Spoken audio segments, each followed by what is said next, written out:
Well, I got the perfect back to work and stuff like that.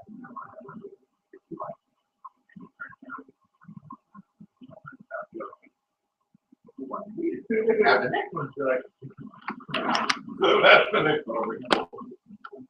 The big check comes in. More people. Regular pay.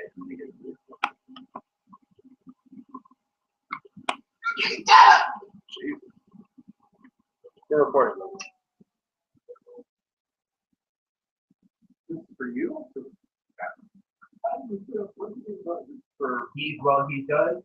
He's doing the 3 restaurants in Point Orlando, and now they're taking over 2 places at the Eye, House Road and something else. So they're doing maybe, but 2 of those, and now he's in talk with. Oh my God, it actually worked.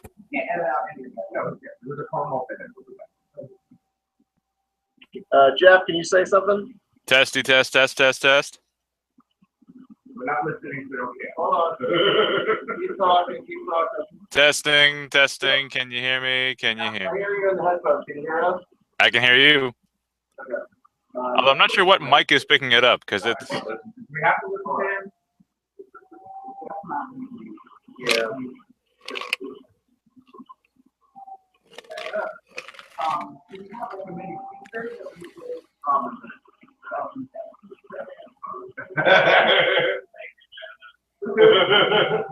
Oh, yeah.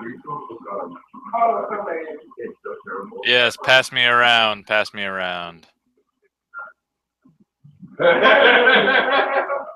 right, we don't have to go on. Congratulations, Jeff. Congrats, Jeff. Thank you. Hang on. That reminds me. Oh, Catherine, somebody else is showing up. Oh, that's good. Your baby is cute. I'm really glad you have a cute baby.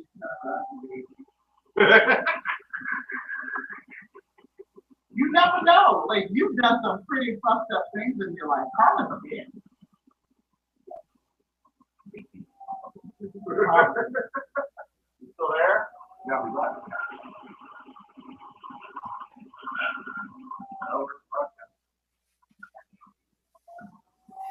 Really delayed. Oh my God. Baby? Oh, Oh, the baby! Make that bigger. I'm working the baby. Yeah. Look at those chubby cheeks. I don't know what you're talking about. He is skinny as a rail.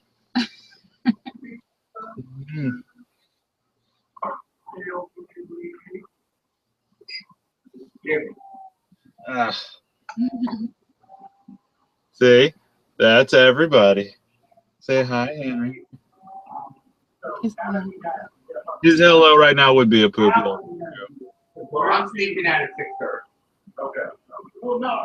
I'm just saying that, like, am I gonna have to sit on the floor? Like, I can't hear. I don't want to step on it. I'll forget. We have another. I have headphones in my car, yeah. Oh, they're long. They're not super long. We'll break it that one. Yeah, what is it? No, we think that it's too short, but we can put that one. Just got it over here. Those are the color both sides.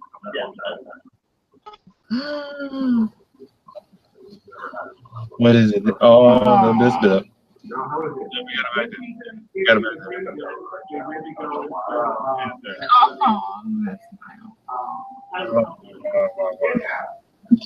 Really?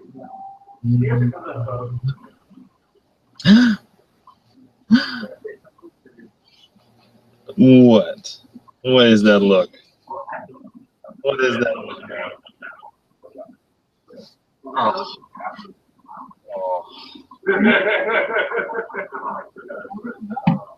Can you give me a book while this time?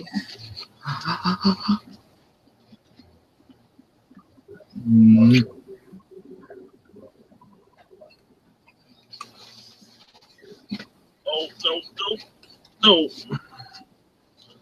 All right, get it up. Give me that.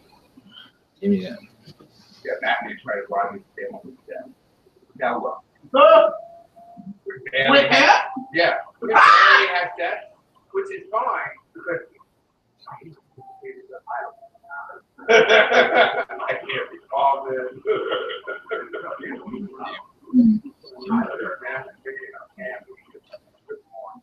Let me pour this out first.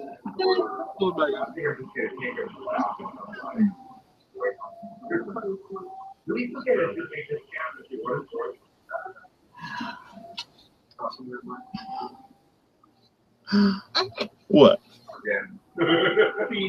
Feedback. What? I really, Oh, little man. I'm glad I didn't pay money to go to the Janet concert because, you know, she recently converted to Islam. And so she did all of her ballads on stage, but if it wasn't a ballad, it was a medley. Oh, it's okay, It bro. was on stage. So Okay. they would play like the chorus of Nasty Boys, like Nasty, yeah. They play the chorus of Nasty, and like you look up stage, and remember how she used to like give a lap dance? She was on head. I know. Okay. Oh, no. Oh, no. Oh, no. Oh, no. Oh, no. Oh. Oh, it's okay. Oh, it's okay. Oh, I know. I know. I know. I'll look at mine. All right. That's the number 2. Mm-hmm. Oh, it's okay.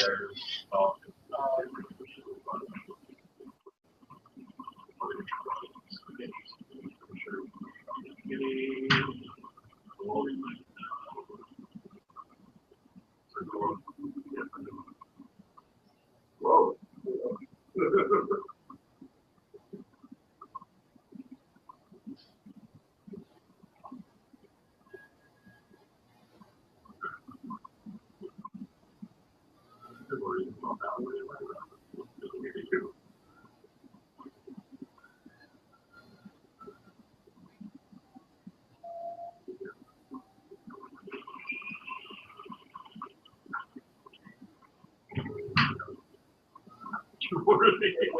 This was originally up there, but it goes down. Then it goes in the.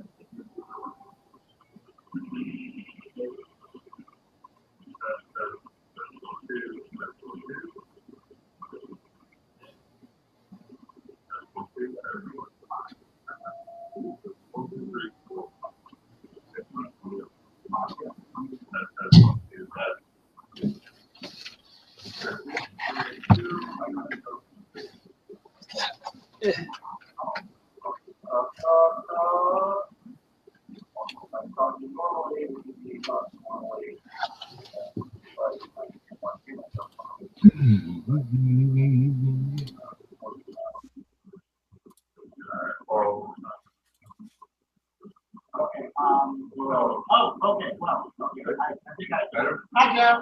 Hi. So the mic is going to be tricky because I can hear a lot of ambient noise and can't clearly hear what people are saying. Yeah. Yeah. You thought? Can you hear me? No. Yeah. Keep talking. Can you now? No. No. Yeah. Okay. I can barely hear what everybody else is saying. Good. Yeah, you're being picked up on the. You heard that one. It's gonna make for great conversations. Yeah, your signal's really bad. Get that straight interference. Straight interference.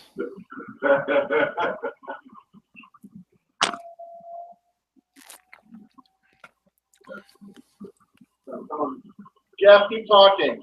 I'm talking. I'm talking. I am still talking. I'm going to continue talking.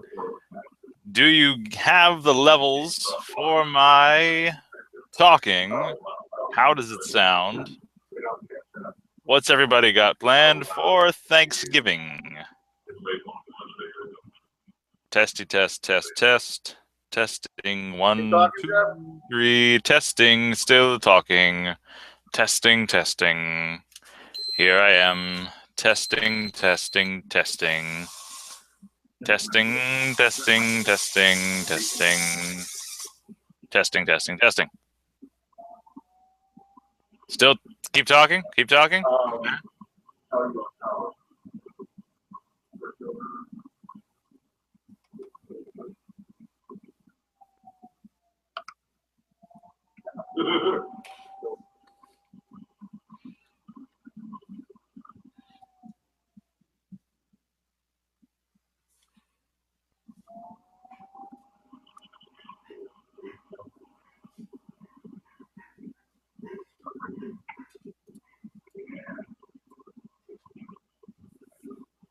What do we want ready first? To my bathroom, for God's sake. The video that hasn't been touched.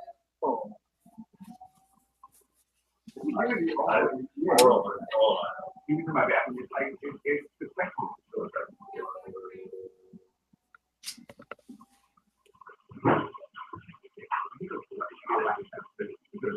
My friend.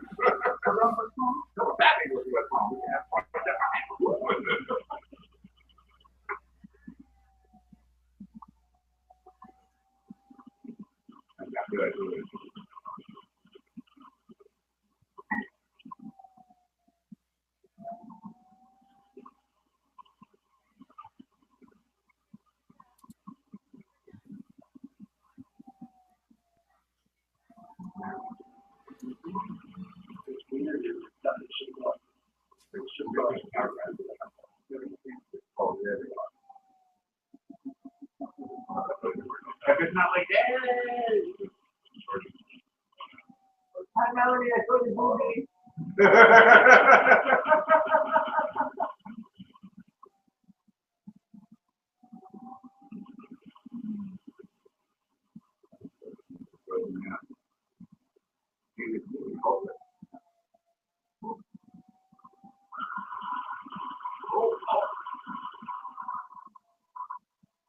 Devin's coming live from Russia.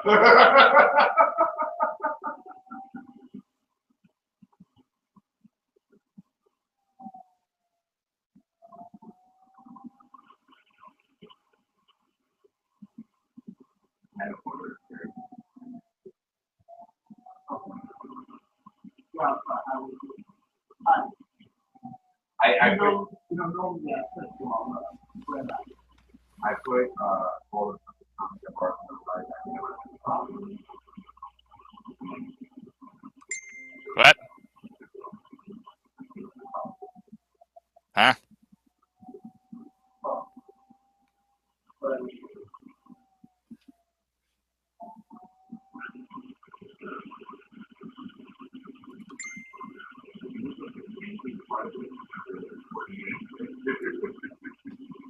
We'll just add the person that comes.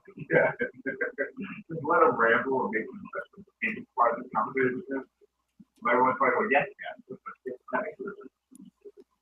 Just pat me on the head, metaphorically, every now and then. So my cousin has already managed to share a photo of Henry from his YouTube debut. Oh, wow. Yeah, that didn't take long. Yeah, people do need to ask permission for that shit. You put your baby out there. I was like, at least not on X2.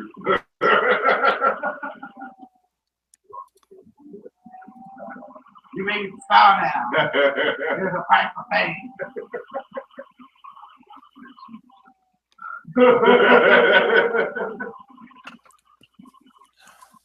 Every time I'm like, well, this one is welcome.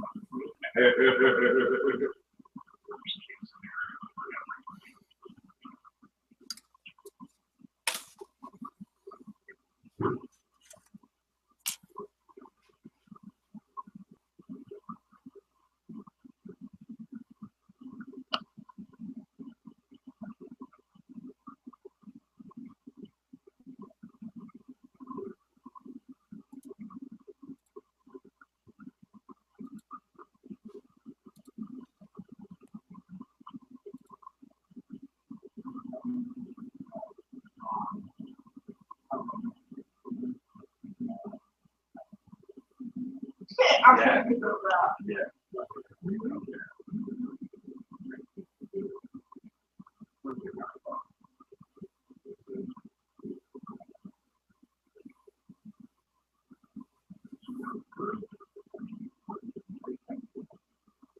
My husband is just one of those real things that all white and I mean cool white.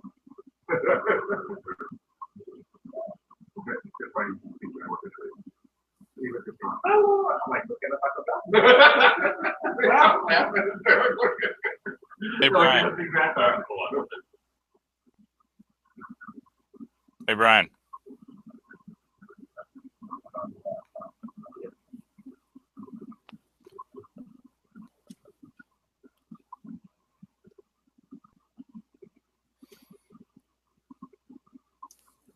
Brian. Yeah, can you talk? Talking. What mic is picking up the room? They're all picking up around. There's one centralized point that I'm getting on this end. Right, you're getting a laptop. That would explain why the hardest person to hear, I think, is Eric. Because he's the furthest away from it.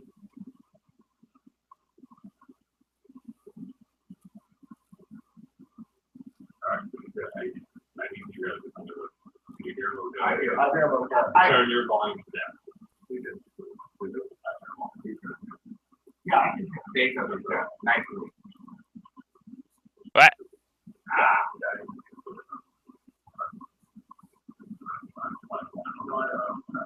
These are just like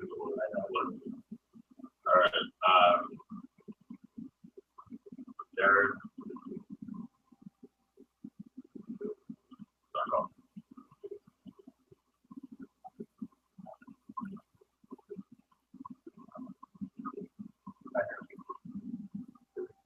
Clear.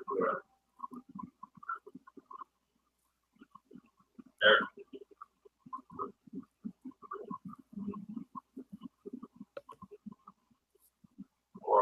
Next time I find Jesus.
So this is loud. All right. We can cut that out. There will be less. But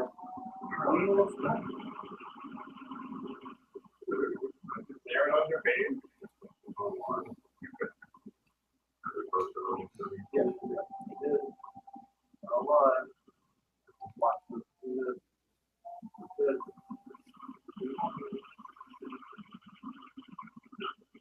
Are you not entertained? Yeah, really. What do you want from me? And that gallery behind me.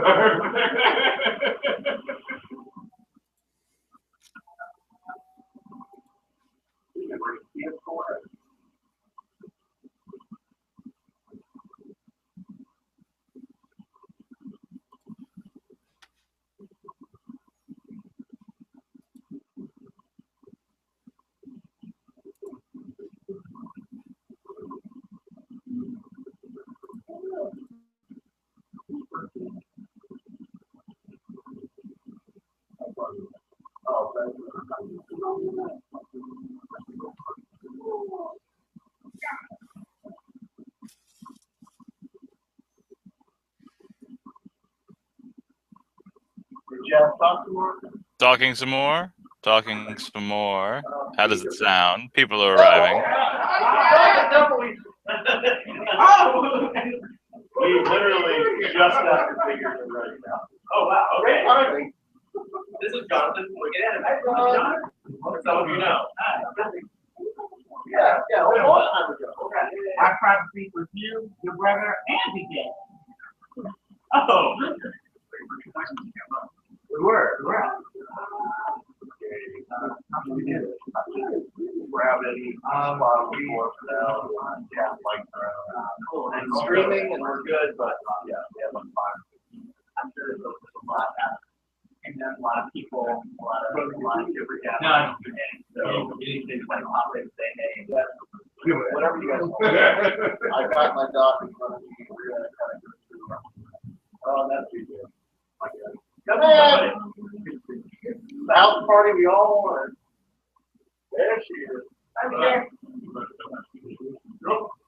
I can actually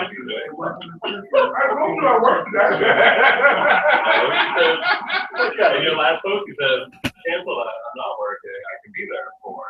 No, I said I couldn't make it to the wedding. I Yeah. heard. DJ, the wedding. Cap, Jonathan does wicked anime on the network, Cap, wicked network creator. I've seen some more posts. So yeah, we have limited headsets. My brother is up on Skype right now. Hangouts. So we're listening to him. But grab, share. This would probably be a full share. I got the doc. We just got the. I know, I've been watching you guys. Oh no. You're like, I got time. I'm gonna stop and dump it. I was at a stoplight, and I was like, I wonder if they got the feeder finally, and then education popped up. Yeah, I have one more input actually. I have.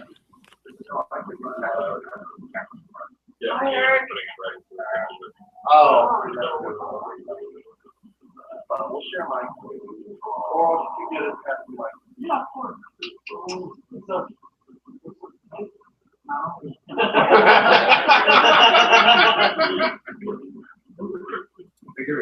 Yeah, absolutely. No, I like it. I got it. Yeah. I got a thing to tell you. That's great. Y'all go for watching with Oh, good. Yeah. Sharing the baby around. I'm pulling the doc up on this. I bet oh. Yeah, I'll put it on.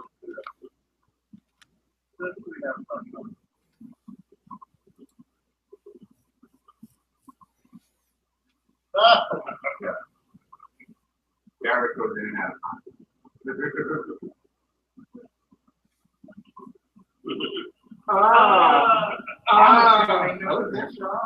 God, What, hard? Yeah. Oh, yeah. Where's, all right. And we were good with all you. I gave it to them. How's it gonna be? I like to say for the record that I was here on time and ready to go. You have redeemed yourself. Has he? For the first, really. Well, Thank you, Jeff. No problem.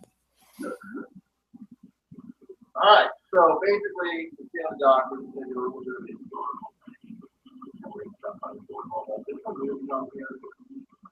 I got factors. We'll do that. In the trailers, they released the international trailers. Yeah, so we should jump in on the Star Wars. And they released the Come here. oh, God. Like 4 times. All right. That's I think I've heard of it. All right, we'll call that in there out there. So, and then you're going to pass like, Yeah.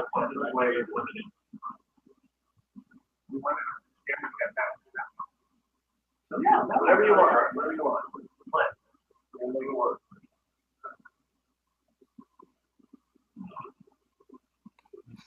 Get yourself ready. Get your mind ready. Thank God. All right. Welcome to Play On. I'm Brian. I'm your everybody in the known universe sitting with me here in our little house, recording our 100th anniversary special, spectacular open house party. It's quite crowded. Let's see what we have in our room for a while. Let's see. I'm going to go from me on the clockwise. I've got DJ to my back line. Okay, what's that? We got Jared. Oh, hold on. Wait. Not you. You're last. You're last. Special. Oral. Okay, then fine. I'll just go now. You go now. Well, let's do this, and then I'll do over here. We'll do forecast. They can see you watching you for the last 45 minutes. That's okay. All right, so we have that. We have special guest Cap. Hi, Cap. Your show. And Jonathan. Hi, Jonathan David. And this was the big thing. After how many months away? Like 7, 8 months away. Eric. Hi guys. Pat. Buckle Daddy Power Bottom right here, baby.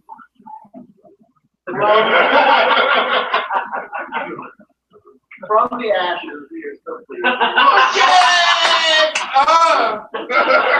After collapsing. And of course, the 100th anniversary was very exciting. I can't believe it's done. And we wanted to get our long lost question back, and unfortunately, the people now Twitter verified Joshua Locke or whatever he's doing online. Joshua Yale. He could not be here to send his love, but so that's it. We are all here to talk about everything games. We can end our show and doing this since 11. Good Lord, Wow. can you believe this? Wait, so just because I'm a video presence, I don't get an introduction? Oh my God! Oh, wow. Who is that? And of course, From the Nethersphere. from the Nethersphere, my brother Jeff, back in Baby Central. Oh, man. The work just keeps on going. Oh, that's weird. Can you do this up there? So we're doing this live on YouTube. That was like so. Hi, Pat. How's it going? We're on YouTube, on the famous YouTube channel that all the kids are crazy about. And so if you're watching us live, feel free to send us a little Facebook message, chat on there, or God only knows, we have all that. Where is it? It's way back up there on the laptop. It's real high tech from the laptop. We have this stuff. Yeah. So yeah, special guest that you can see on the camera down here. But if you look in the audio, you're in the theater of the mind. You're in our palatial estate here in College Park. And there you go. Hair. But again, theater of the mind, more mercy. So we have been doing this in 2011, April. Our first on the scene interview. You remember that? Come on, remember? No, before that, there was one more. This was very special. We were gay days. Oh God! When you went out there and you were talking to people? Oh no, that was like 2 years later, believe it or not. We interviewed the wet guy. That was our first. Oh, memories. The wet guy.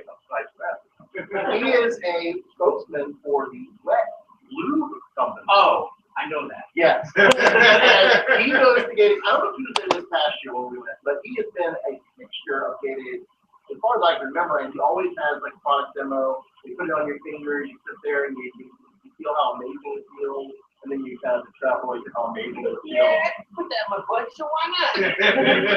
In fact, one year I think they even had the edible one. You guys remember that? They had like the ice cream, and they're like, "Oh look, try these blue ice cream toppings." Did anybody? Yeah, I actually. Wait, so if they had birthday cake, you would have been sold, right? So wait, yeah, they had birthday cake lube. Yeah. No, so that was our first interview. Of course, there's after. That was fantastic. That was I know. one of my favorites. We did, John. Well, take that with you. Actually, though, we did see him later at what was the show? I am so fucking pissed to this day. Ladies and gentlemen, let me explain to you what happened. First rant of the show. So here I am, miserable at my place of employment, but it was far back enough so you don't know which one I'm talking about, so it's there. And I get a text message and it's like, hey, we're in Tampa. I'm like, oh, we're in Tampa. Whatever. It's like Friday or whatever. Well, why were we in Tampa? We were in Tampa for a gig. It's not important. Shut up. We were at the Flamingo. Yeah. And then I get a picture. Got to my phone. Oh, is this the one you cranked up? I was like, is that Johnny McGovern? Are you at the gayest weekend of all time? And his response was, why, yes.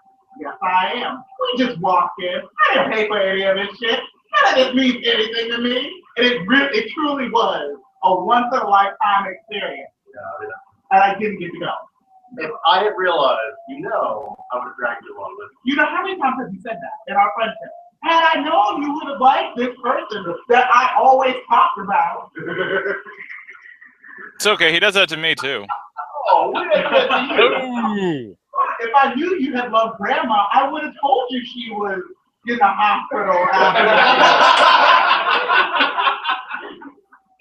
Well, so we have since then come quite far away and interviewing people like Jonathan Colton, Vera Eisenberg, Stephen Isaac, Greg Rucka, Dan Aaron, Jason Aaron. That's the other big YouTube video we tried. Oh, skip that one. I know, really. I still masturbate to that interview. And don't forget that time I got to interview Pandora Box. Can someone cue a flashback shimmer? It wasn't that great when I got to interview Pandora Box. I think if we can flesh this out. Oh, you want to edit that in? No, we. Where's the back? Close it down. You got another like 3 hours of recording time. There you go. I can't hear damn thing, so I gotta. Well, so speaking of that, we decided to branch out. We started doing drag in Canada. We've never heard any of those. Oral and Pat sit down with our geekiest drag queens or local queens in the state street. Or whatever queen will actually sit down with us. Yeah, I need to do some like sort of Patreon thing. Look, ladies and gentlemen, I'm paying for a cruise. I can't afford to be buying things for myself, but I really want to see the drag queen who sells Tupperware. She's coming to town in March. Wait. There's a drag queen based out of Texas, and her big shtick is she's like a typical like Southern Baptist sort of woman who does Tupperware parties. Right. And she's a drag queen. Where is she going to be? At the Dr. Phillips Center. Because we moved on up. Or Dr. Phillips. Doing the show and selling Tupperware. That is remarkable. See, I don't feel like that's a stick. I think that's what she does for her regular job. And she just incorporates it so that it can sell more. Look, it's called synergy for a reason. There you go. Making that money. We'll see about getting that. What is it? No, it's Mark. Oh, it might. Yeah. But no, maybe we can get you into drag, that would actually raise the money. You're still not in drag yet, girl? No. How long have you been waiting for this fucking thing to happen? Oh, I heard you had dreams. And that's Just do it. Just do it. What is the advice that every queen has given you about doing drag? Just fucking do it. Be true to yourself. Same thing as time to come. Just fucking do it. But 4 years later, Just don't do orange, girls. Just don't do orange. Not cocoa. We've discussed it. They have to go orange. Oh. That's black drag queens. Every black drag queen starts with a base of orange. Yeah. And then if you blend properly, You look like my coach. You don't look like if you don't properly do it. So that is, I mean, in a nutshell, our crazy adventure thus far. But we are here. We have old and new alike. Thank God, Eric finally came back. yeah. Left the West Coast. All those God disasters. Which West Coast? No, I'm sorry, Sarasota. When I'm the only thing going, there's a problem.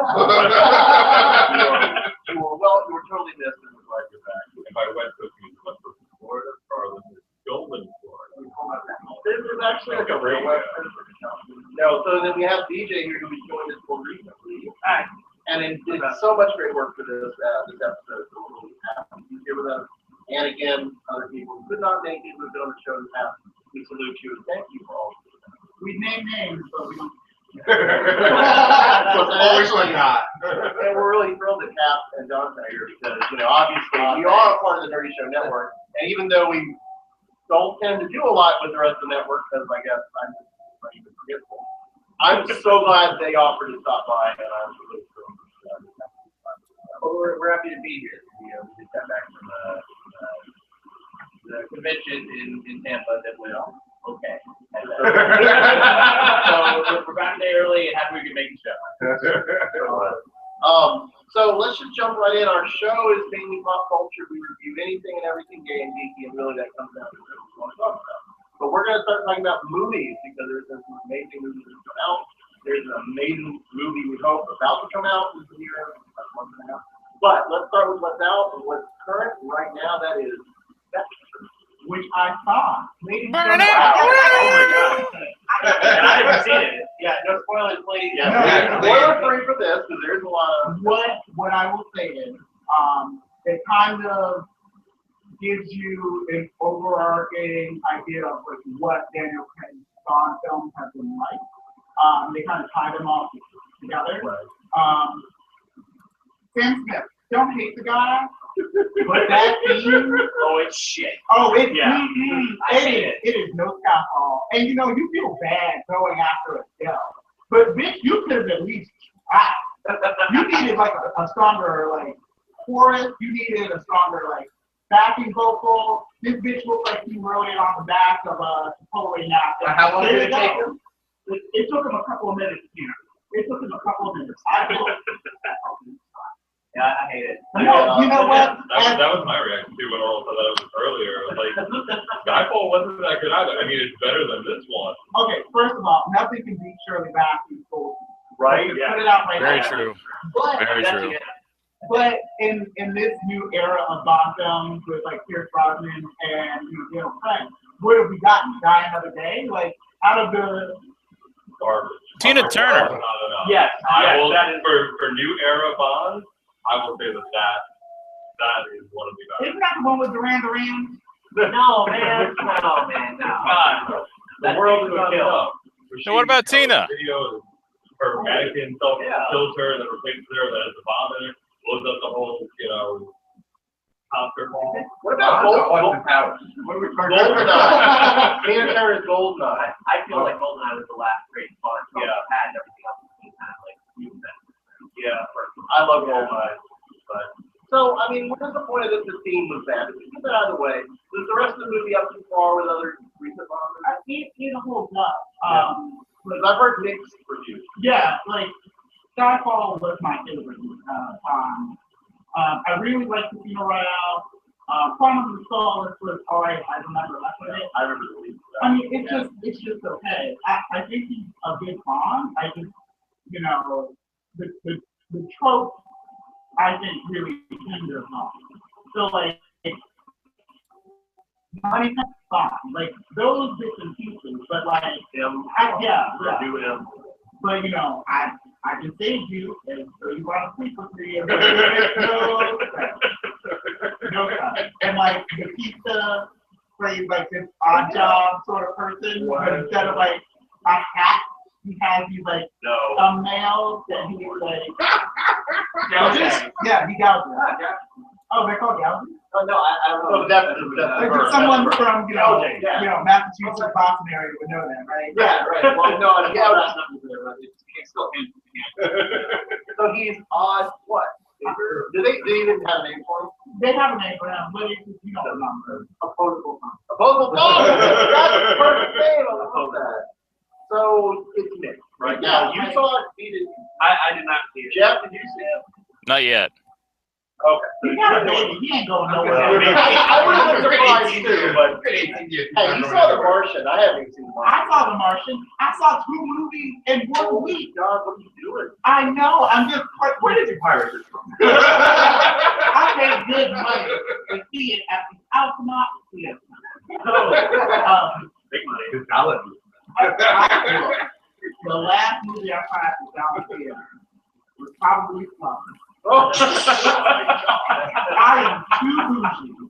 I only paid 99 cents to see a movie. That was back when we still had an elevator. Now, I do understand there was a movie on Netflix that caught the attention of many. Kung Fury. Yeah. So Kung Fury, the best way, okay, so Kung Fury is essentially a cop that gets kicked off the force, is sent back in time through hacking skills. What? Yeah, through hacking skills to take place in a martial arts tournament where Hitler is taking place. That is incorrect. I don't like that. No, He's a Kung Fury. The Kung Fury. Oh my God. Yeah. Kung Fury, and it's been out for a few months now. Actually, it had a massive multimedia debut on YouTube and Netflix. The creative people are doing. I don't remember their names. I think they're both better. Yeah. Okay. They're up and covered and doing massively successful Kickstarter. There's a lot of Yeah.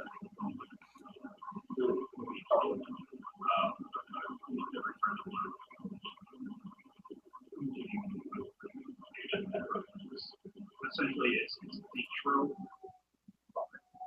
You know, think of it like this. It's like Moonbeam City if it was tighter and live action. Yeah.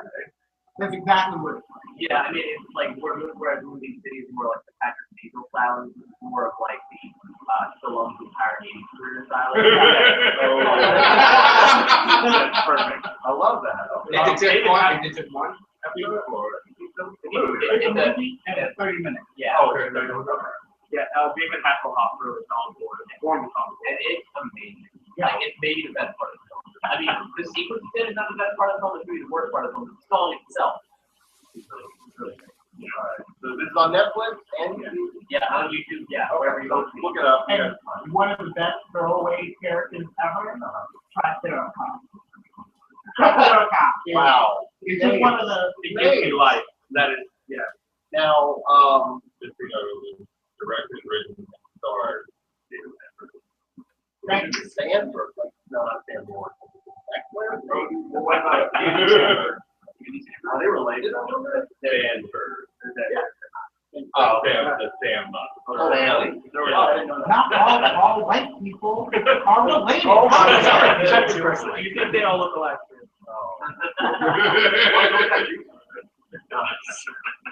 So, I know I am personally very excited about this coming out in December.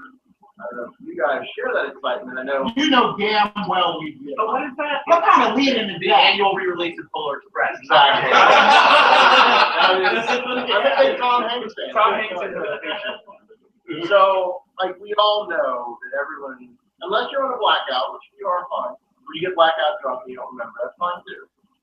Star Wars, the trailer, the most Simon, recent did you see trailer. how he looked at me when he said blackout drunk? I have only blacked out recently. And Why's it got to be a 4 black years, thing, huh? I know. And that That is not being written. was on Star Trek Into Darkness. I do not blame you. So we have a new major release trailer, which premiered what? Oh yeah, it was Monday Night Football. That was the first theatrical trailer that for all people. Right. And then somebody did a awesome supercut of the theatrical trailer with the teasers to show like the entire progression of the or the whatever. Then we had what? TV still had international. Yeah, from top. Which, God, yeah, that was like amazing, and I don't know why. And it just did the recording. And the TV trailer had a bunch of new stuff too. So like, we've seen a lot of the movies. The one thing. Now, are we talking new stuff like actual action, or are we talking new stuff like art, new character? Well, a mix. Because there is one thing Han Solo standing there, kind of like making a face. And he looked like he was on a hot-flight planet. It's going to get threatened to the Empire kind of territory. Our Star Wars speculation podcast kind of during the show. But it was brought to my attention that they actually are showing the same scene in a different cuts. That's kind of what I wondered too. Yeah. Because especially the one where you're fighting. Again, I don't want to spoil too much. Some people are on the blackout, but the main villain and there's different characters interact with each other. It seems like the same scene from different. The one that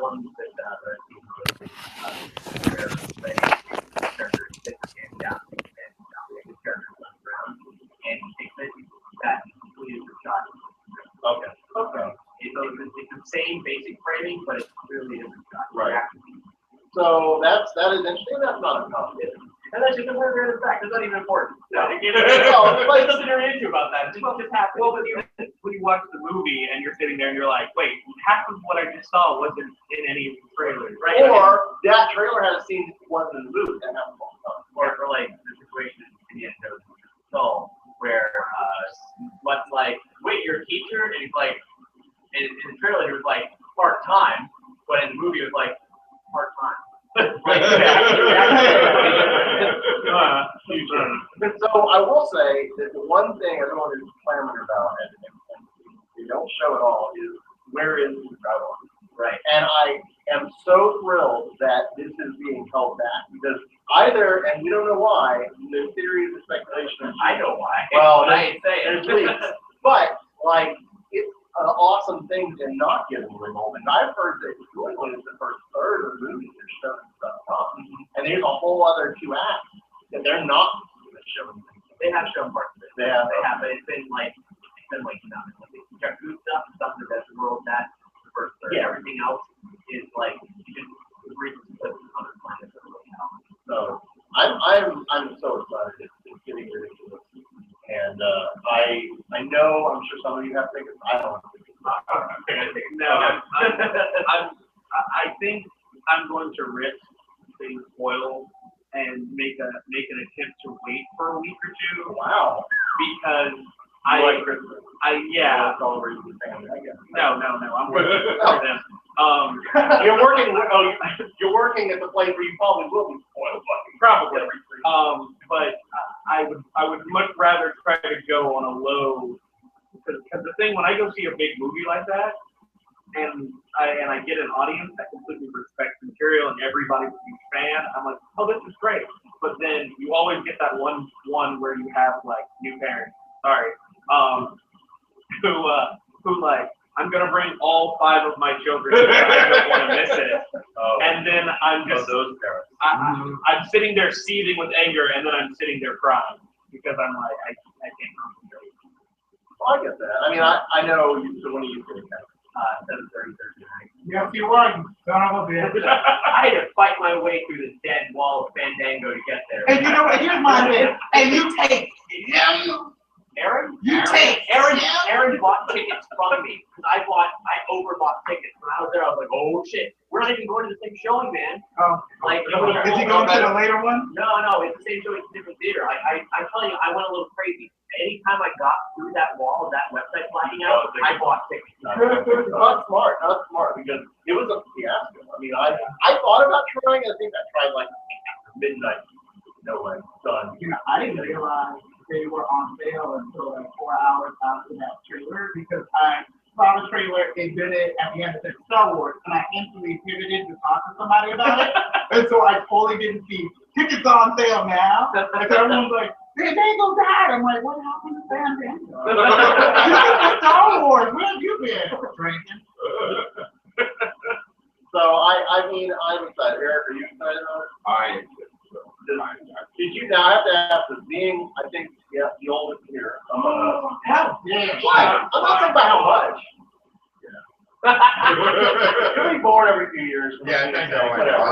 I'm 17. Did you see the original in the theater? The original in the theater, and I loved every minute of it. Yeah, but just when you saw the movie, No, wait a minute. I actually saw the first moon landing. Yeah, you did not. Yes, I did. My mother propped me up and made me watch it. Oh. I am completely intrigued now because the age in which I thought you were, even when I wasn't being nice in my head, is nowhere near apparently your actual age. I love this new And one. now I'm like, you know how he does that? It's baby blood. It's got blood of the young ladies. It's the Have you watched? We're gonna talk about American Horror Story. Countess? Oh, God. He's got coffins with little babies. All right. Before we move on, keeping an eye on the actual feed, and anybody else who's out there watching, you can ask questions. So that's kind of the fun part about this whole thing. I can get people to watch. It's up on our Facebook. Yeah, so Flame on Show on Facebook.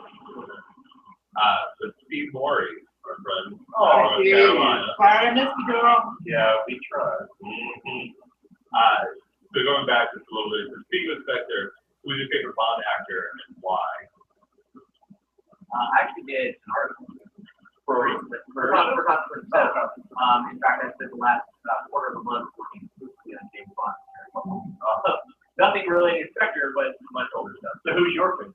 My favorite is actually Really? me too. Yeah. But I did the piece in argument for John Connery. I was gonna say, yeah. Because my argument being that he's Fleming. His vintage. I would agree with that completely. Which he's my favorite Bond because Goldfinger is my favorite. For me, it's definitely getting me kind of no matter what you do, no matter what you go on, it's just like the premise is awesome. I love the characters. I love the vistas. I love that old school where angels go, trouble follows, sort of type of vision sort of thing we were doing. I gotta say, Sean Connery acting wise, but Daniel Craig can put me on the bus first. Whoa! Yeah. Oh God. I like him. Like he doesn't even have to call me. Like just show up and be like, hey, right here. pretty much. Like I said, put me on the bus first pound town. That's part of course of Bond. Like in a dangerous situation, they'll save you. And then obviously you have to. Yeah. With ice cream. Birthday cake. Eric Kushner. Nobody please don't get that. So my favorite and me growing up always was. That's what I remember. My father. That's all I can go to my head. And Moonraker. The jaw, the guy with the middle teeth. Yeah. Oh my God. He just passed away. Yeah. Moonraker. This is just coming up. We go down Moonraker. The 80s were a hell of a time. All right, Jared.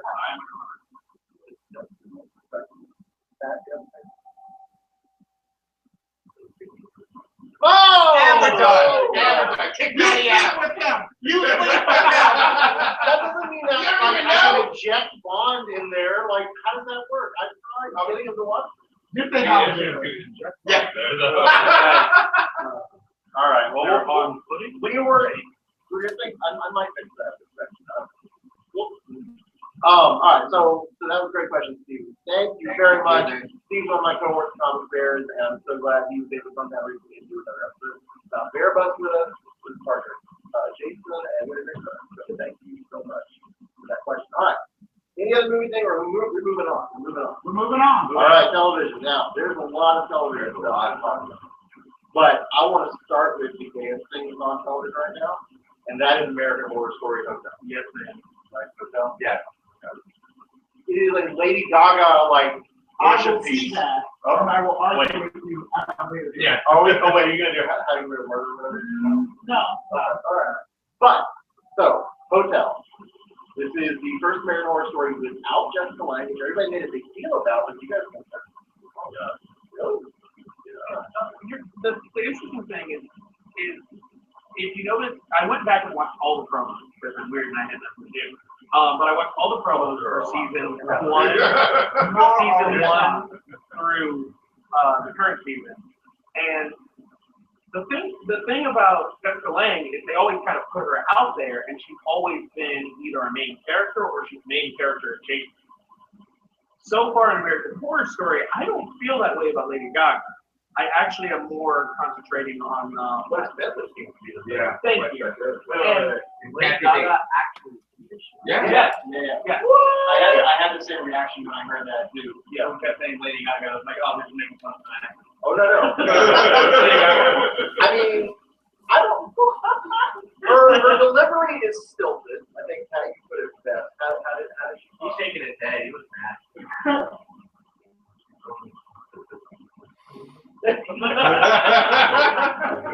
You sound like her. It's horrible.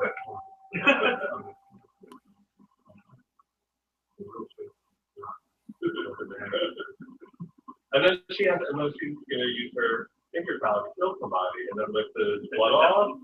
Then she's like, Cap, you would love this show. But the outfit. You would love this because it has that 80s aesthetic. I think that's very Musically and visually, it has like this, and then it's got a black exploitation angle on it. That's all it is. So, like, there's elements that I really like. Yeah, like black quotation. Did you see his eyes on Listen. You know, like everyone blames me.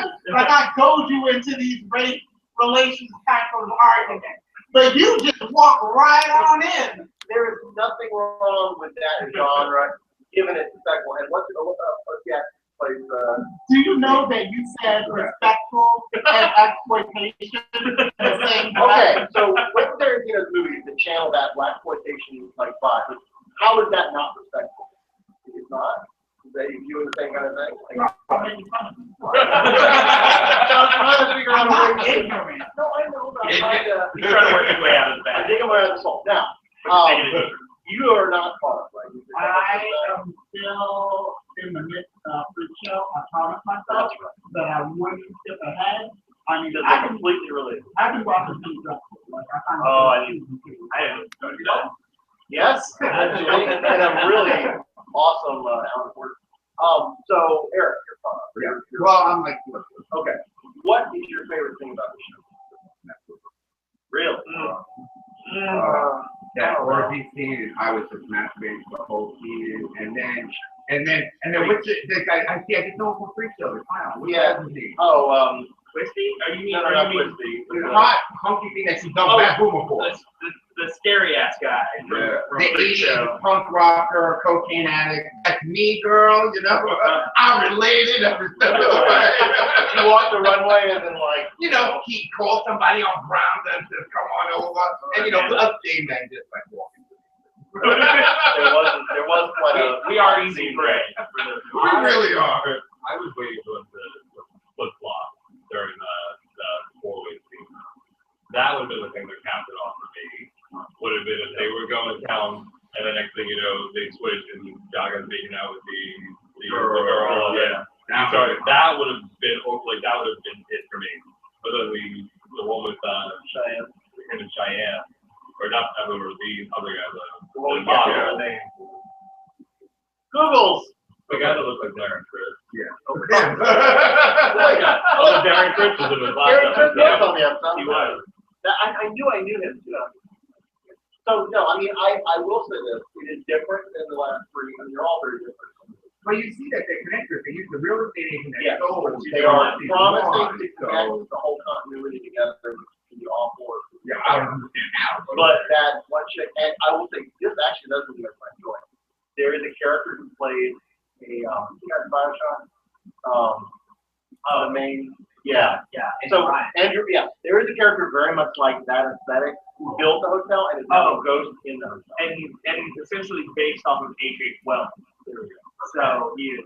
And he's like a serial killer mastermind who honors other serial killers by bringing them to his hotel. So there is some interesting things they do. Yeah, they do. Right. Yeah. The actual.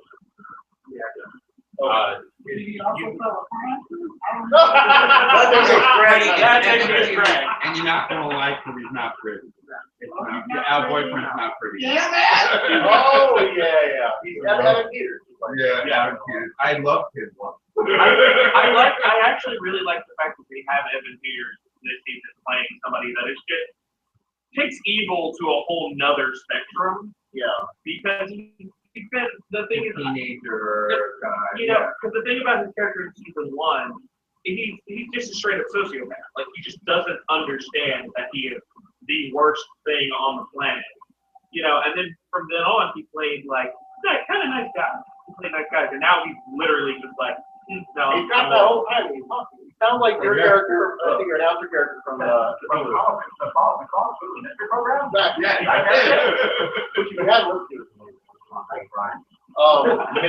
It reminds me of certain projects that we put out. Oh yeah. But Ben Wittrock was the guy's name, who is the character in the last season of the Andy. Dan. Yeah. And how can we also forget being a gay podcast? Dennis O'Hare, okay, who was on True Blood, I believe, as the King of the Empire. Yeah.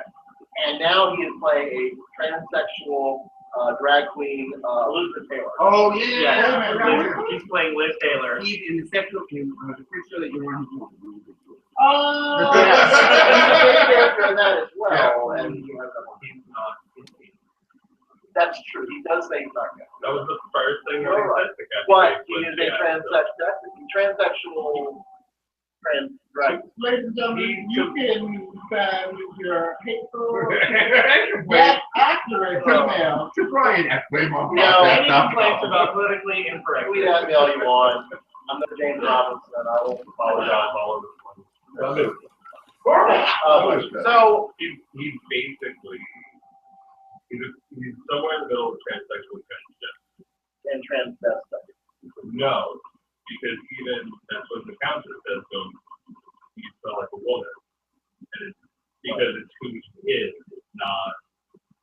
He is a woman, and he just not augmented. But they did reveal his origin, and the fact that Lady Gaga plays a big part in his transformation. I still just feel like they shoehorn her into everything. I don't feel like she. I heard so many things before the show premiered, or right when the show was premiering, about how I'm so impressed with her performance. She's fine. I don't think she is bad.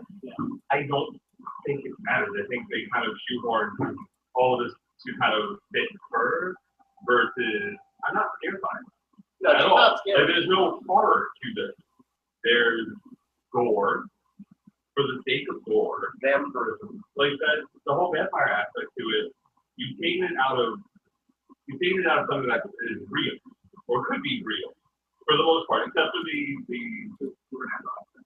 supernatural aspect we'll talk about. But aside from the guy who created the hotel, that became his character, March. Aside from him, like his stuff is all like serial killer, murderer, based off of a real person. Cool, got that.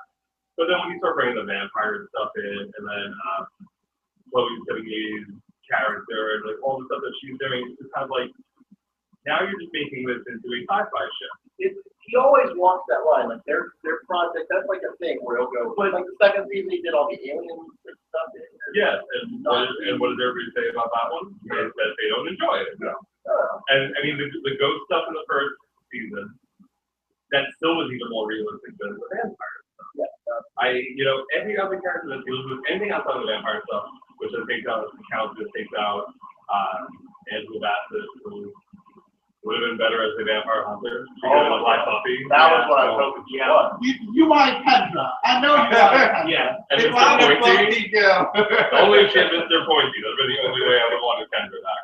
But I don't think that. I don't think it's what it could be. Yeah. I think if they had maybe based her off of somebody in more realism to it, I think it would have been better. I think you would have had a bit more suspense and like when the body comes popping out of the mattress and kills somebody. Yeah, but Okay, if you know what's already gonna based happen. a character on somebody, they already used that in COVID, and now that basically blood starts to be young, and that would kind of be what Lady Gaga was trying to do. But you don't need us to do anything. You know what I'm saying? You don't. You're not taking and making a huge portion of this show sci-fi versus what could actually be in real life. And that's where I mean I've watched the episode.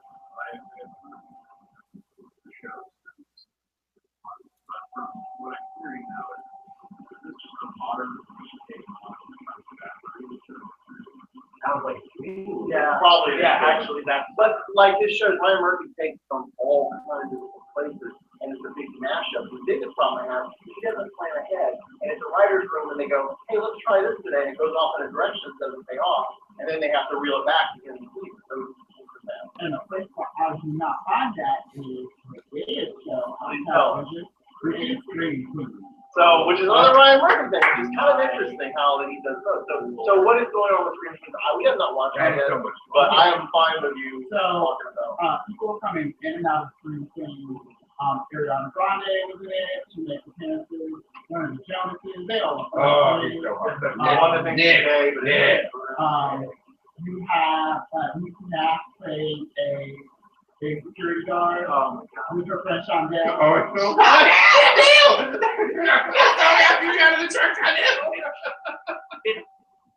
It's a really good show, and I like what my Ryan Murphy's doing with it, which pretty much is just his commentary on youth culture. Yeah, it really is. I mean, people in Africa stuff. It's not just youth culture. Like, Jamie Curtis is in it, and she plays this ridiculous, like, genius student. Yeah. But you love her character because she's cheering scenery. Like, Ryan Murphy does really well with people who cheer scenery. Yeah, I mean, there's a reason why Kathy Bates and some other actors just like they keep coming back. They get great scenes, great set pieces to do with them. But it's ridiculous. The core factor is there, but it's not. It's over the top, but it's not. I heard it was like, well, the scene I heard described, I think on this show is involving a lawnmower.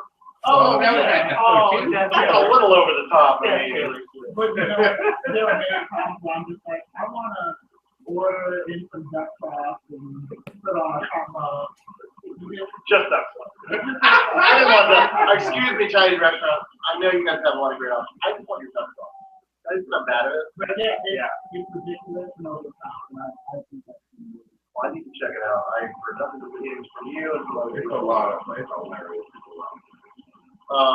Now we just watched on I think quite think the new Ash versus Evil Dead. no. Oh, Must be so bad that hey, I ain't well, it's free on the first episode. You get a taste. You won't because You watch that, and you're gonna be like, I will buy a sign season up. pass on Amazon when that becomes available if it isn't already. Right. I will pay money for it, but I will not. I don't blame you, but let me tell you, and I didn't realize this until the end. It was directed and written and covered by Sam Raimi, which I figured he was involved, but you never know how much. A lot. Yeah, it is. It is remarkable how true to all of the previous movies. I didn't see the remake ever. What is that? Well, yeah, but other than that, anything involving Ash, it is very true to the story, but you don't have to know a lot of the story. In fact, they do a great job of recapping enough. Yeah, all you need to know. Cool. And all the tropes in there. They do a good job of putting way too much big in on. Well, if you want to talk about art, he does. He's John Dana. I mean, he's got that important thing. But that's part of the Ash character. He is aging, and he does not want to let go of his glory days, and doesn't want to admit to the adventures he has. That's kind of where he starts from. And these new characters come in, and we kind of between that and the circumstances drag him back into here. But I mean, again, all the Raimi tropes, the crazy zooms, all the dolly shots, like the ridiculous zombie gore. Not just zombie. There's a doll scene that's pretty awesome. I don't know. oh man, I can't suspend my belief, but I cannot suspend my disbelief. It's ridiculous. That much. Yeah. The thing is, the thing has like razor sharp teeth. It plants on his nose, not a mark, no blood, but bites his lip and there's blood. Or no. What? Oh, you have No. Oh, okay. Total virgin. Well, there's a rub. Yeah. No, that's why I say I cannot suspend my disbelief that much. It's based mostly on the preview. Yes. It's basically like Cartoon violence. Totally. Yeah.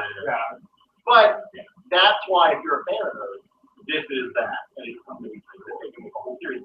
Lucy Lawless in it. I don't know what she does yet. She's in like 5 seconds. But I'm thrilled. It's so true to what I know. the practical effects usage in the Yes. show is like, I mean, you can tell like he spent the money on a computer to do a little bit of TV work, but 90% of the effects.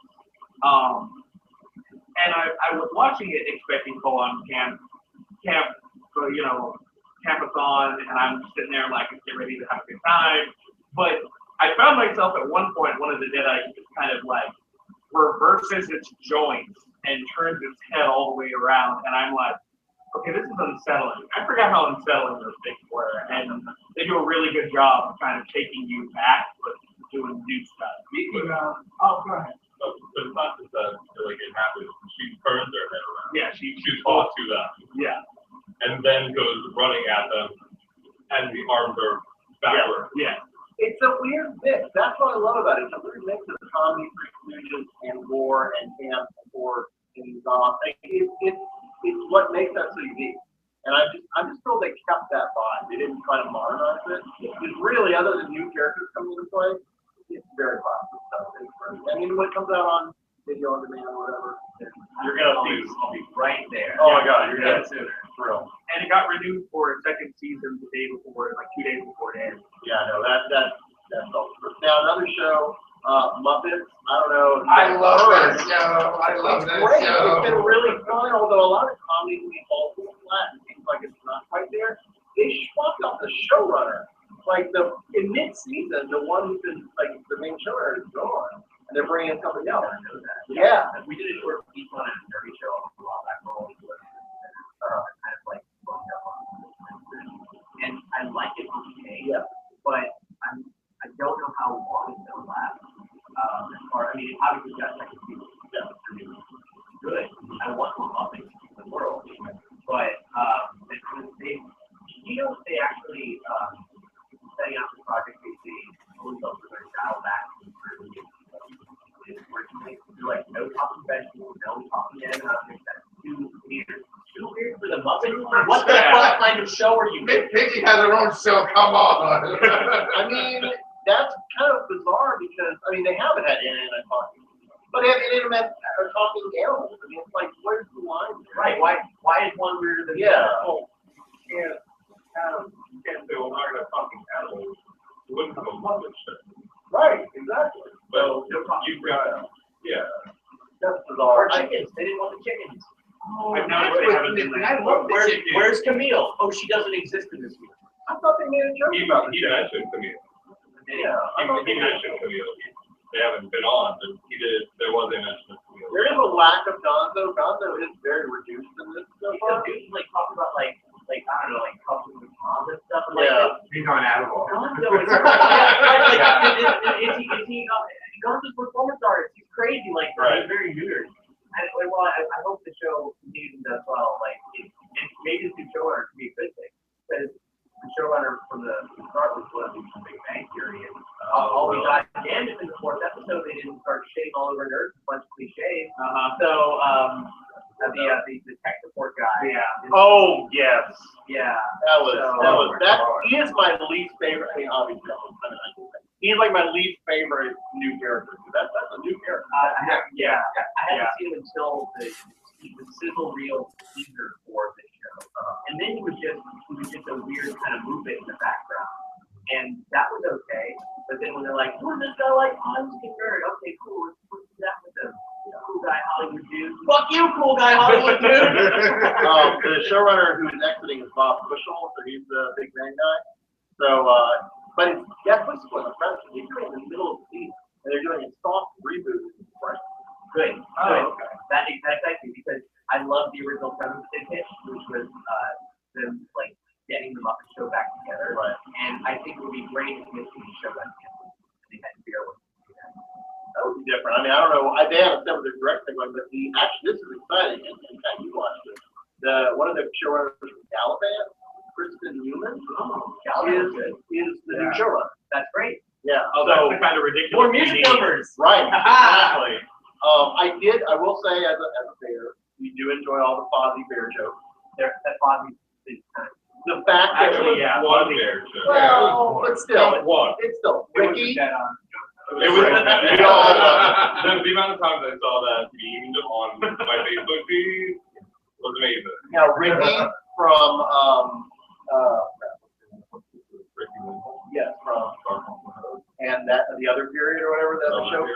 Like she's awesome. Seeing her in it, and as the sure in Garfield's one of those, they're a part of the comedian troupe, and they're making fun of how their boyfriends are a part of their humor, and that's a problem. The fact that she was then the victim of that from Bonnie's perspective, like that was a cool. They put that in Garfield. Yeah, no, that's what I'm saying. It's like it was like a neat. No.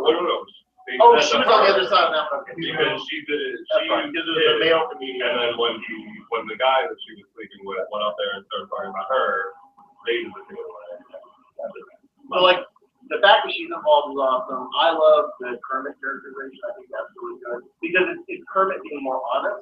Yeah. And I think one of the most inspired ideas is then that they broke them up, and it's showing that Kermit was all into her when it was, but now it's like, yeah, he's got a bit of a mic to him. Yeah. And that's the one thing about the new show that I love, that Kermit doesn't, he's not as much of a living carpet for Miss Piggy anymore. Right. But and so I think the thing they need to do less of in the show though is the whole play off the fact that they're exes and they're working together. And I'm like, yes, that's good, but that's not something that's going to Have keep you ever the show. worked together with your ex? It is all consuming. You hate that bitch more than life itself. And if you can drag him to hell and damn your soul too, you do it in a heartbeat. I think it's very honest. But you know what makes sense? Gallivant and the Muppets, 2 shows that I saw the first episode of, and I'm like, and I'm done. It's not that I think they're bad, it's just I have other things to watch. And I find it I wasn't so compulsively watching through the series. I watched all 8 episodes of Gallivant. Girl, get out while you can. I do wish Galvin was in the series. Oh, they are. Yeah. Oh yeah. Oh, so it's like a mid-season replacement. Yeah, it's the winter season. Yeah. So Galvin and Carter together forever, which is very. now, are you Tom Doctor at all? We won't spend a lot of time on this. No. I will just say. I tried to watch it this past weekend, and my on-demand was not working. So I said, fuck you, So wait, BBC what's America last on-demand. episode? What's last episode? The, Are you up to the Zygo? ghost one. Oh, okay. So you're not the doing that? ghost one. No, I watched it. I Okay, watched okay. it. The next one is the Vikings. Are you enjoying, and that's the big one for Game of Thrones fans. So, are you enjoying it at all? All right, it's different. I like it. I really like the 2-parter end. I actually don't, because 2 parts for me, 6 months later, I still can't get it. Damn it! Talk about it. And actually, I will refer, if you are really interested in Doctor Who and you think we don't give it enough time, there was a great Doctor Who episode over on Harry's show. That was a microscope time. Well, it was Patients of Microscope. We gave it to Lunch Treatment. That was the whole episode. And it was all about people who hate Doctor Who and people who like Doctor Who. And we were exchanging ideas. It was a lot of fun. here's my Get all I like Doctor Who, don't get me wrong. But I always had issues with the 2-part story. I think when you're able to rein yourself in and you only have a limited amount of time, the stories tend to make more sense. But given like 2 parts, I'm like, wait, what? Like, I'm still thinking about that ghost episode. I'm just like, this makes no sense. This makes no sense. And I'm mad that I watched it. It is 4 o'clock in the morning. I am tired. Girl, what are you doing? Watching that for? No, Do you remember where I work? Do you remember? I work for the man who once heard someone say, oh, what time did you get to work? Oh, I work a 13-hour shift. That's too much. That's totally unacceptable. That was the next day. But yeah, like, that's why I've been banking. I think it works well when you have the back-to-back. I don't. Okay, first off, I think. Okay, anybody else have a mother? I hate how I make your mother, and I don't need fun. Well, I feel like this season. With shitty bullshit problems. Yep, preaching. It's a terrible series. It's a terrible series. You want to talk about awesome shows in the 90s? I'll give you 2. Living Single. Oh, there it is. And I'll give you 3. I'll give you Seinfeld, but that's a given. So I'll give you 2. Living Single and Married with Children. You do know that How Much Really Meant like 2005. But no, it didn't. It came out in the 90s. It was called Fucking Friends. See, I never watched Friends, but if Friends And that show was the bullshit. narrative adventures, the time jumps they take in How Much Mother, they never did that in Friends. I'm sorry, they did. I know they did. That's part of the beauty of the show. White people complain about What bullshit. do white people all sound saying? You come other completely different story. Oh, here we go with that. I'm going to have a drink. They're different. No, they're not. They're the same. Living Living Singles versus How I Met Your Mother. Go. I wouldn't argue that. I wouldn't With argue Jasmine that. God. With Jasmine God. On a different world? Yeah, I know. Oh my Lord. But I'm No, sorry. I will give you Living Single though. I love it. I love Living But Single. I And I will still watch it on one. Is that the channel? TV One. I will when it's when I still do it, I do Living Single. I love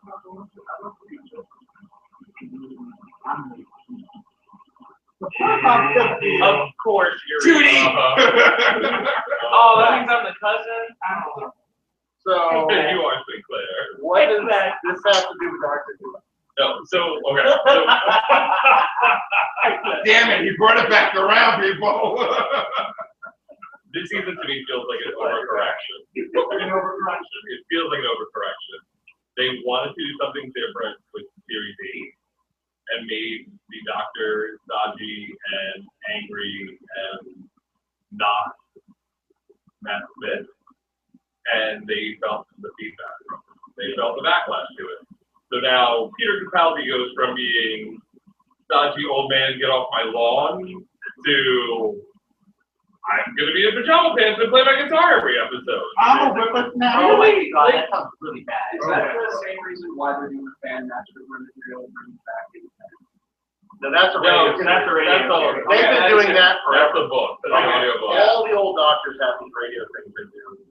Okay, I was just saying. They're not bringing. I'm not up on it, but No. it's all over my Facebook. No, because they made it sound like he came back to the show, and they're not. So. With my favorite companion, John. It's a radio thing.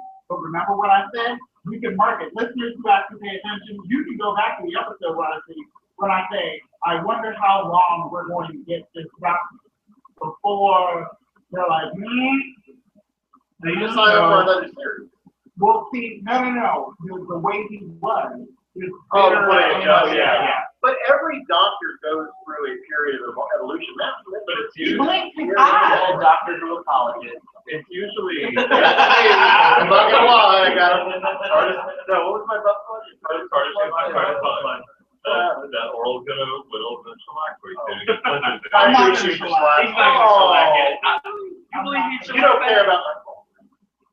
But seriously, Well, I am not a geologist. I don't go to lunch. Oh, I've heard that. That's right. You got much driving? Not even. You don't play yourself out for We're not that. editing that, no. Let's move on. Yeah. Jeff, are you still with us? He ducked out. No, good. Baby Thank you. thing. Baby ate him. The overcorrection on this, and I don't like the two-parters because I do like an overarching story. I'm a Buffy fan. It is an overarching story. But It's very subtle. it's not apparent. Wait till it hits you in the face and you're not ready to stop. You know what? It's like Bad Wolf. It worked for us once. It'll work for us. If every you want to be season. spoiled, go on Bleeding Cool, read their analysis. I don't want to recommend this, but let me tell you, I think it's spot on about what they'll work. Are you talking about the siren? Yep, and it's gonna hit you guys. It's gonna hit in the face. I thought they were gonna do it this episode. Anyway, I don't want to I spoil still it. don't, baby. I don't want to. But I don't care. I know you don't. You told me that. Our I like Flower. listeners might I like not Flower. wanna have this one. I'm not going to say what it is, but you told me what that is. Yeah. Apparently, you don't want to spoil it for me. Although I told you the last episode. Well, I wasn't expecting them to do it the next episode. All right, so Doctor Who, mixed reaction. Real quick, comic book stuff we should talk about. TV console. No, we're on TV Shield. No, that's what I'm saying. TV Shield. So boring, not watching it. It's Actually good. I enjoy it. Yeah. It's the same fighters. So boring, I'm not watching it. It's actually good. So they did full on Martian with Gemma, whatever. Like that was cool. I like that. That was, I think, the first episode that really got, that I saw, like, free from online media out. Was that episode of 5,722 hours, 4,000. Yeah. 4,722 That's a hours. very long episode. They're ripping off Frank, is what you're saying. It was, it, Yeah, Oh, man. Segue. I just now realized that the guy that played Flash? Yeah. was on in Red. I didn't realize that. So we can go back. Wait, yeah. Yeah. And he was in Law and Order. Oh, yeah. I don't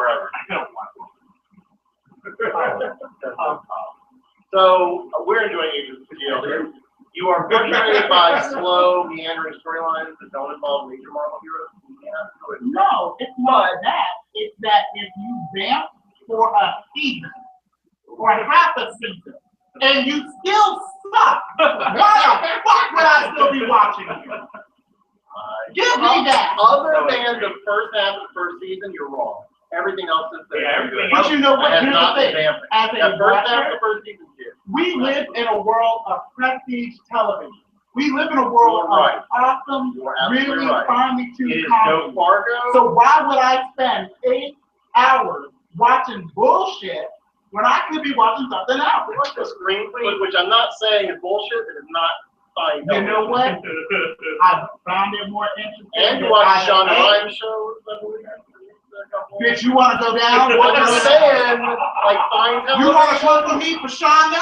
Bitch, you want to come for me for Shonda? I love you.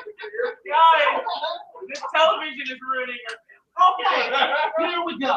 Shonda Rhimes has brought different people, multiracial, which I know you dislike. I love black people. I love Asian people. I love all Modern America.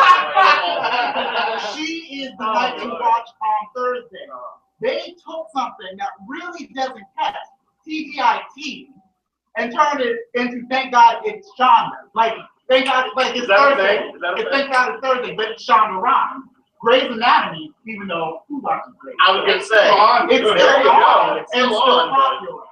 Scandal had 3 phenomenal seasons. The 4th one was a little dicey, but it got better at the end. And Viola Davis, much to your chagrin, won an Emmy, bringing it home for her people. I was so Even Jean Grey sleeping with her. For How to Get Away with Murder. Really? Yeah. Viola Davis, Kerry Washington, that bitch on Grey that nobody's watching. These shows represent, no, she's gone. Yeah, she's gone. She left years ago. Sandra left last year. Shonda Rhimes and her shows show you what we have always strived for in comic books and diversity, because it doesn't look like she just hired a bunch of people to fill a quota. It's that if you go to a metropolitan school for law, you're going to have all sorts of people.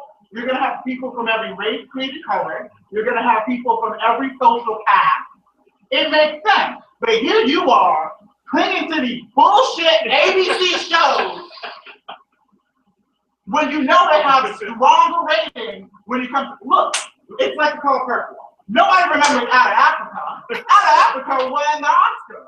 I guarantee you right now, 8 billion people will probably be watching Scandal and Murder, and unfortunately Grey's, 38 fucking years from now. Who's gonna be watching S.H.I.E.L.D.? You, in the home, with all the white people that you wanted, because you couldn't see one of them Orientals.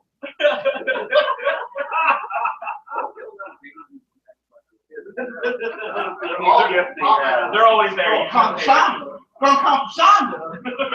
I love her diversity in her shows. Do not get me wrong. Okay, I think name the a character. writing. Name a I don't character. watch them. Oh, okay, so you love her The diversity. writing You love her sucks. diversity. The writing sucks. I don't like the way it's You watch Agents of S.H.I.E.L.D. Which I like. You have no way to stand on. You locked up in the war with Gary Sinise.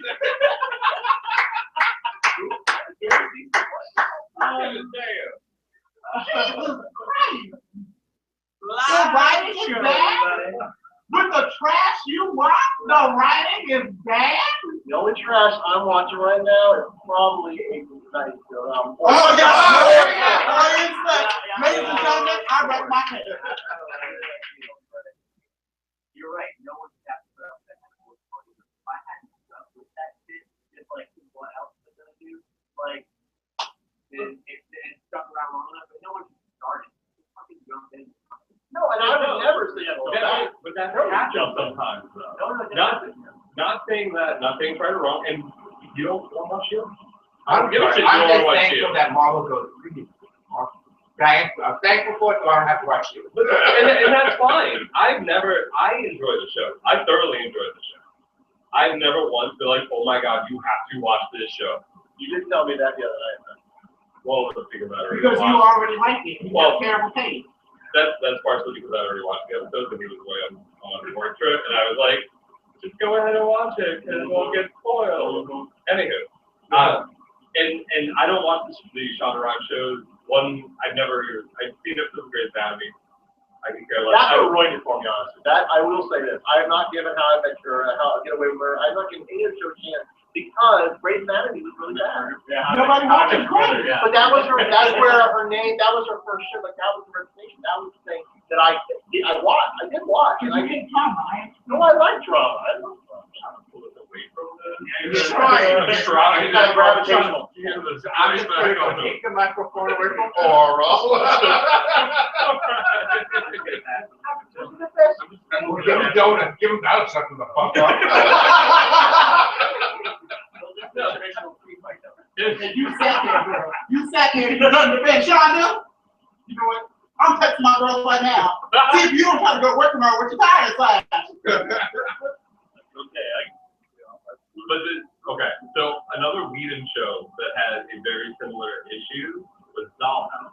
Dollhouse lasted 2 seasons, partially because you have diehard Whedon fans. You and I dropped out. But Fox is to blame, which I think ABC had a huge hand in the first season of Agents of S.H.I.E.L.D. because they didn't want the overarching story. They wanted standalone for Dollhouse. Agents of S.H.I.E.L.D. different. But you had to get through the first 6 episodes of Dollhouse to find a cohesive story. You had to get to the first 6 episodes for basic. Exactly. Yep. But if you didn't, and listen, I don't fault people who fall off these shows. I am compulsive when it comes down to watching a show like that. If I'm predisposed to watch the show, I'm gonna sit there and I'm gonna watch through it. Even shows that I could honestly not really care all that much about, like Marry Me, was a show that Jeff and Melody had told us about when it first premiered. I ended up watching. I hated the show. I watched all fucking 12 episodes or 13 episodes that were made because I'm compulsive like that. I work from home. Sometimes I can only watch all 8 seasons of Wings so many times in a given period. Oh my lord. That's one episode at a time. I watched. I watch it. That's fine because it's one episode at a time. And when I'm putting on Hulu or I'm putting on Netflix, there are very few shows that I can sit there and just stream and have. How I Met Your Mother and Scrubs are my 2 shows that I can put on in the background because I don't need to watch them. I can put them on and I can do what I need to do to work and then check it. You don't need to watch them. If you don't like them, you don't need to watch them. I'm gonna say what the internet should always say. You have the things that you enjoy, I have the things that I enjoy. I'm not gonna make you watch the things that I enjoy if you don't enjoy them. Thank you. I didn't say that climate change isn't real. And pyramids are just great for what did you say, Tom? And still more. No, Well, girl, everybody at Dorothy to come up first. Thank you for reminding me. That's the thing. But this is the thing. If we're gonna recap shows and we're gonna talk about this, we're gonna talk about shit that other people don't enjoy. And it's gonna be the same thing with our listeners. People who listen to us aren't necessarily all Agents of S.H.I.E.L.D. fans. But the people who do enjoy it, same thing with Doctor Who. You guys check out with it. But there's people out there that enjoy it. So for them, we talk about it. For anybody else who doesn't enjoy it, No, fine. I have never faulted anybody. I work at a comic store. I got 5 minutes. Can we wrap this shit up? I don't fault people for liking what they like. Y'all make fun of it every once in a while, but I'm just like, I fucking hate Deadpool. I say Deadpool at the eye. I fucking hate Deadpool. Are you But happy if you like they're Deadpool, no, I don't fucking care. That was the thing. If you like Deadpool, by all means, like Deadpool. But this bitch had the nerve to fix his fucking mouth to say that Shonda Rhimes is a bad television. All right, real quick, let's finish with television and then Eric goes. Well, I got something I got to say. Please, do. Eric. The one thing you took out of this information was like, there's some nice things about it. We saw for last performance, this was called pleasure. And I'm a bit exhausted with the last same thing over and over again. These guys did as much as shit very differently. And with this last performance, it was entirely house of empty. What? Oh. Did you record it? No, the recording was allowed. Which means they recorded. So I don't know if it's out there, but look it up. There was a routine involving a aerial acrobatics in one of those big metal hoops with Madeline Pryor in black, Jean Grey in white, and Scott Summers in the middle. Oh my God! Blowing. Wow. Holy House of shit. Inferno. It was a little bit everything, and they replaced Layla Miller with magic. But Where was Wanda was in it. Wanda was having headaches, and eventually she was tripping. Oh, you did that. They really set themselves side by every routine either with a duo, usually male female, like interesting. You see an awful lot of that, and then it was a single person that was usually some kind of gimmick, and it was all pretty clever. What was one? She did cheer. Yeah. Okay. That lazy you all girl, the champ. I'm I'm going to see you. I did it in 6. I did it in 30 minutes. But the Goblin Queen, like Jean Grey, Scott Summers thing, it was like a menage a trois on a hoop. They were all over each other. It was insane. It was the first time I've seen any kind of aerial action.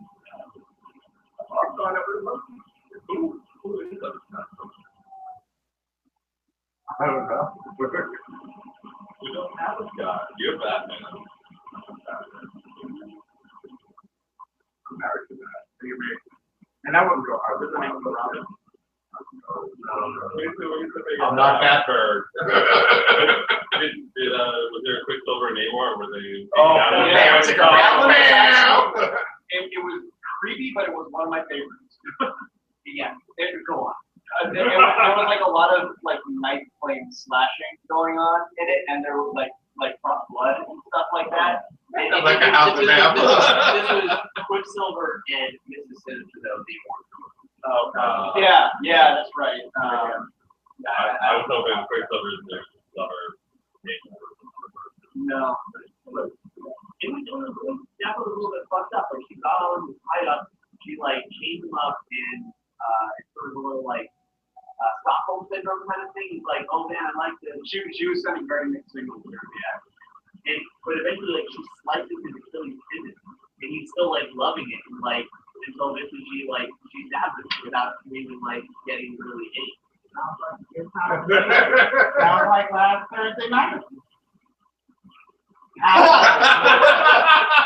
Have you been watching the whole time? Yeah, you would know. All right, so let's finish up television. Has everybody watched Flash? Nope. Yeah. No, I'm sorry. I hate him. I hate Grant. I love everybody that's reporting. I just he's 12 years old. I can't get past it. I had a hard time at first, but he's so just charming in his like naivete. But that to me is Barry Allen. He's like kind of the naive. Jay Garrick. Give me Jay Garrick. Now, Awesome. Jay Garrick can get it. Jake Garrick is awesome. Would you like that? We're spoiling a little bit. No, I saw that episode. Not spoiling too much. Do you like the Earth 2 though? Yeah. All that. What? You mean the 52 fucking portals that you Oh my God! I don't know if you guys watched Flash, but they shoehorned 52 in there, and we're like, It is interesting, but I'm like, so they had to do the 52. And they're If I was them, I would. If I was doing multi, but they're 52 portals to the same, they're not 52 different. oh, Yeah. they're just It's playing an with the Easter egg number. for Easter egg. That doesn't make any sense. It's like playing yeah. Yeah. I like what it was going to No. different world. No. That's how they're Terrible. all. I don't care anymore. Even worse. Because then Harrison would have gone through the same work. They would all be coming out of Star Labs. Right. Because that's the strongest one. Is the one in Star Labs. But Earth 2 is just Earth and Earth 2. Did anybody else ever watch French? And they did the parallel Earth thing. Yeah. That's what they're doing this season, and I actually kind of liked it. But they're not doing it as effectively as French did. But it's still giving like the chance for old actors to be killed off some of that. That's And the Zoom mystery, I'm sure we'll find out more. Well, I about think that, I don't know. He looks more like a birthplace comic. Yeah, he does. They don't. He's dark. He has a black look. Yeah. Blue. Or like Blue. The next this coming week we'll see what you'll see. If it is like comics, Blue Flash was Barry Allen's future. So that's a possibility. Well, and then when Barry Allen from if you guys think when the mother said she had a son with Iris' mother. Oh, it's Wally. Right? Oh, yeah. Wally. So Wally's not the cousin now, he's The brother. Yeah. brother. No, it's totally his son, right? And he left. No. She left. Yeah, it's Iris' brother. Okay. Yeah. Which is great. I'm really thrilled they're keeping with the African American Wally. He's making stuff. Henderson, I know he's like that. I'm getting. I think that's a good thing. I am not an old school Wally fan, so I can have a little more like distance. That's the people who are and stuff like that. But that was great. I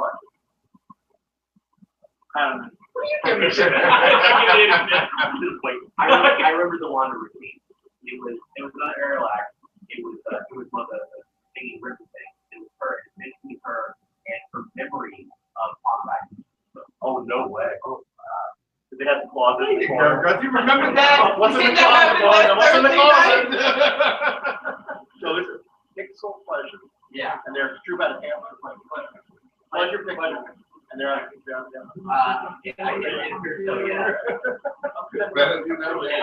was really impressed. I'm not sure I've ever seen a nerd less. Speaking of before or that's thrown away. Joey will do T message on our Facebook page. And he says, laughing at Oral's rant, but I agree with it. All praise clean shot. I just wanted to throw that in. They get in your pants. That is why she's agreeing.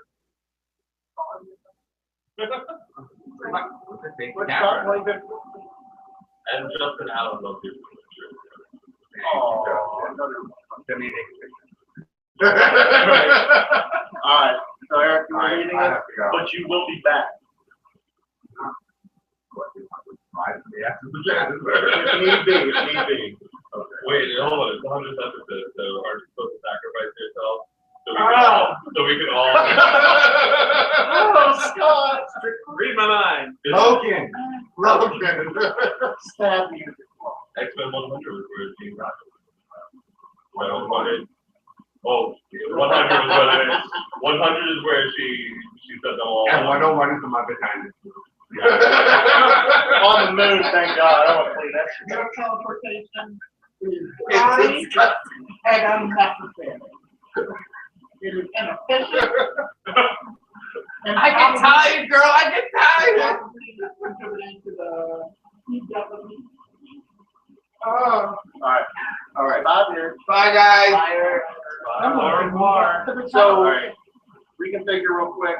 But we're going to jump in. You guys can figure it out. We're going to jump into some video game talk. There is a thing behind U-Test I'm very excited to talk about. Considering this episode was supposed to be us playing video games. It really was originally going to be our little lock-in. I'll play that for 2 months. Video games, No Man's Sky is coming. It has an official date. Very excited about that. It's June 2016. This gives me more than enough time to get PS4. Oh, it is PS4 exclusive? I didn't know. I think it's PC. Yeah. Yeah, I think it was supposed to be a PS4 exclusive. PS4. Prior. At least I'm alive in the 616. Yeah. Now, they did feature this week on the Late Show or whatever. Like, I'm like seeing that they're popping up in places that never used to be. Is it really getting a lot of good buzz, or is it just a marketing thing? No, it's both. They're being really smart about marketing it. And for the people who have seen it demo, it looks really great. You guys think It could be the next one. okay, that was And it's not that it's like Minecraft color and creativity. It's part of the exploration of Minecraft is always my favorite. This is infinite world, infinitely different. Like we could be finding the world from else found. Unlike it. However, everybody is using the same universe. And if it actually does what they're saying, are amount of exploration for a game to sometimes play seriously or just play chill, like it's pretty exciting. It'll be like No Man's Land and chill. No Man's Sky.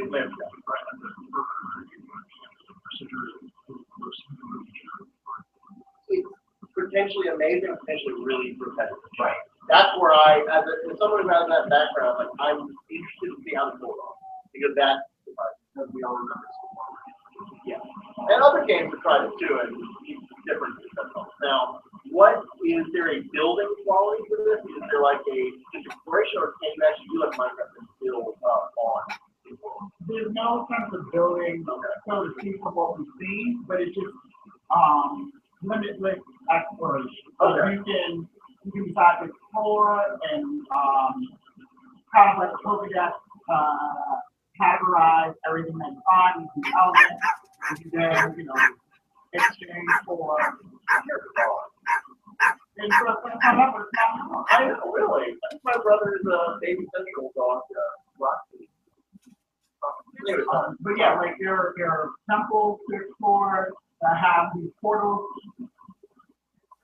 Yeah. Yeah. Okay. You can go out in space, you can bargain, you can trade, you can become a pirate and steal. It's just like elements of ease with more exploration. Yeah. More sandbox. Okay. And it looks gorgeous. And from what we've seen in actual gameplay footage, you literally go from atmosphere into space, then you warp back into atmosphere, all seamless. No fighting, right? No fighting. Oh, fighting. Yeah, there's people like after you, I think, in some respect, and they don't want you to the planet. So as you explore the planet, the longer you stay there, the more they catch up to you, and then so there's combat. But has anybody played like Gary's mod or Half-Life 2 where they have that gun that is like gravity cannon or something like that? That's like the weapon you have in the game. So you can manipulate your environment. Plus, there's also like set phasers from Stunt and Kill sort of thing. With it too. It also takes all one weapon to fight everything, to do everything. Yeah, you upgrade to universal. Yeah, atmosphere, planets and stuff like that. It's gonna be awesome. So what's coming around the corner was literally about to happen. Fallout 4 is about to break the world. This is scary because I know how much I lost of my life to Fallout 3 when it came out right away. I don't know if I can do that again. It's too much going on. Everybody says that. I know. But the other thing about I have, and actually you might have a better connection. I have a bigger connection to DC. All three part of which running around that area, and I go to DC and I see DC. Like that was a really cool thing to me. But I don't have such a connection to Fallout. So that's definitely a major time because I was actually not really that much of a fan of Fallout 3. Like I was totally immersed in the world at first when they were setting up the story, and then you go out into the wasteland for the first time and see it all. It's pretty cool. But then it was like, no, that's it. Yeah. But this one, it really has been fun. They upped their game clearly visually, and from what I understand with some of the storytelling characters. I also love their media push with the Pip-Boy extension that I believe here. Yeah, in fact, a lot of the learning shows go post so saying about Fallout. Most of us have been coming in the mail, and before we start to get popular, we did the next one we're doing is actually the PC, PS4, and Xbox Pip-Boy all at the same time. Now, if you miss out on the Pip-Boy, like the premium package, that's what happened with 2A. There are people out there making 3D printed Pip-Boys, and one of them actually works with me. So, what it'll do, you can get the app. You can download the app right now. I've already got it, although you can't do anything. I mean, and you, without even having a Pip-Boy, you can attach to your wrist.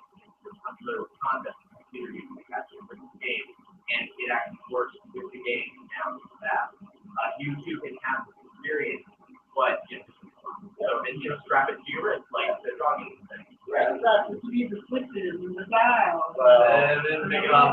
Now, another thing I'm really impressed by is the mobile game is Fallout Shelter, which I didn't like.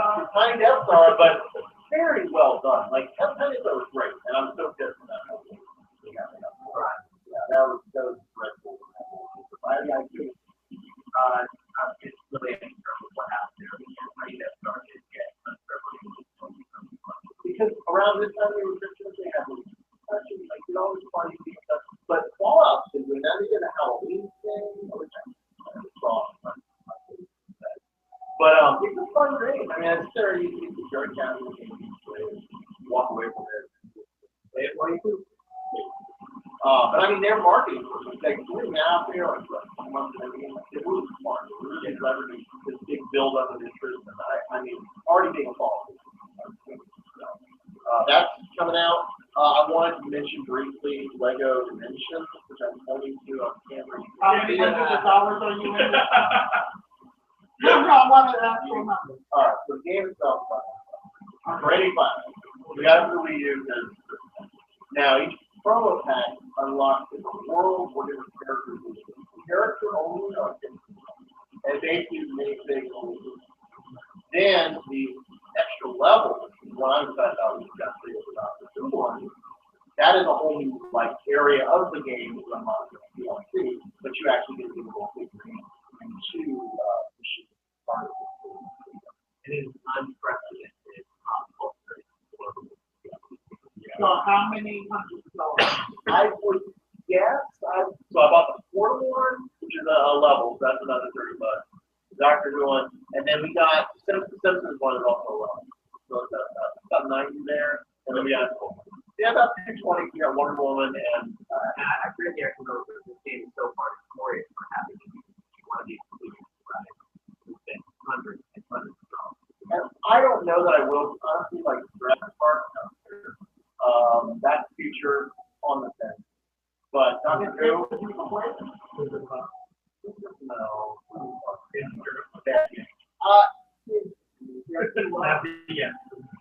Anyway, it's fun though. The only thing I don't like is you play any Lego Star Wars, Lord of the Rings, they're all very similar. The camera dynamics are a mess. You can get into areas where you can't see where you are. You can, but if you have the control to move the camera, you can fix that. But otherwise, it's just fun. It's kind of fun for kids. As an adult playing it, you know, it's utterly brilliant.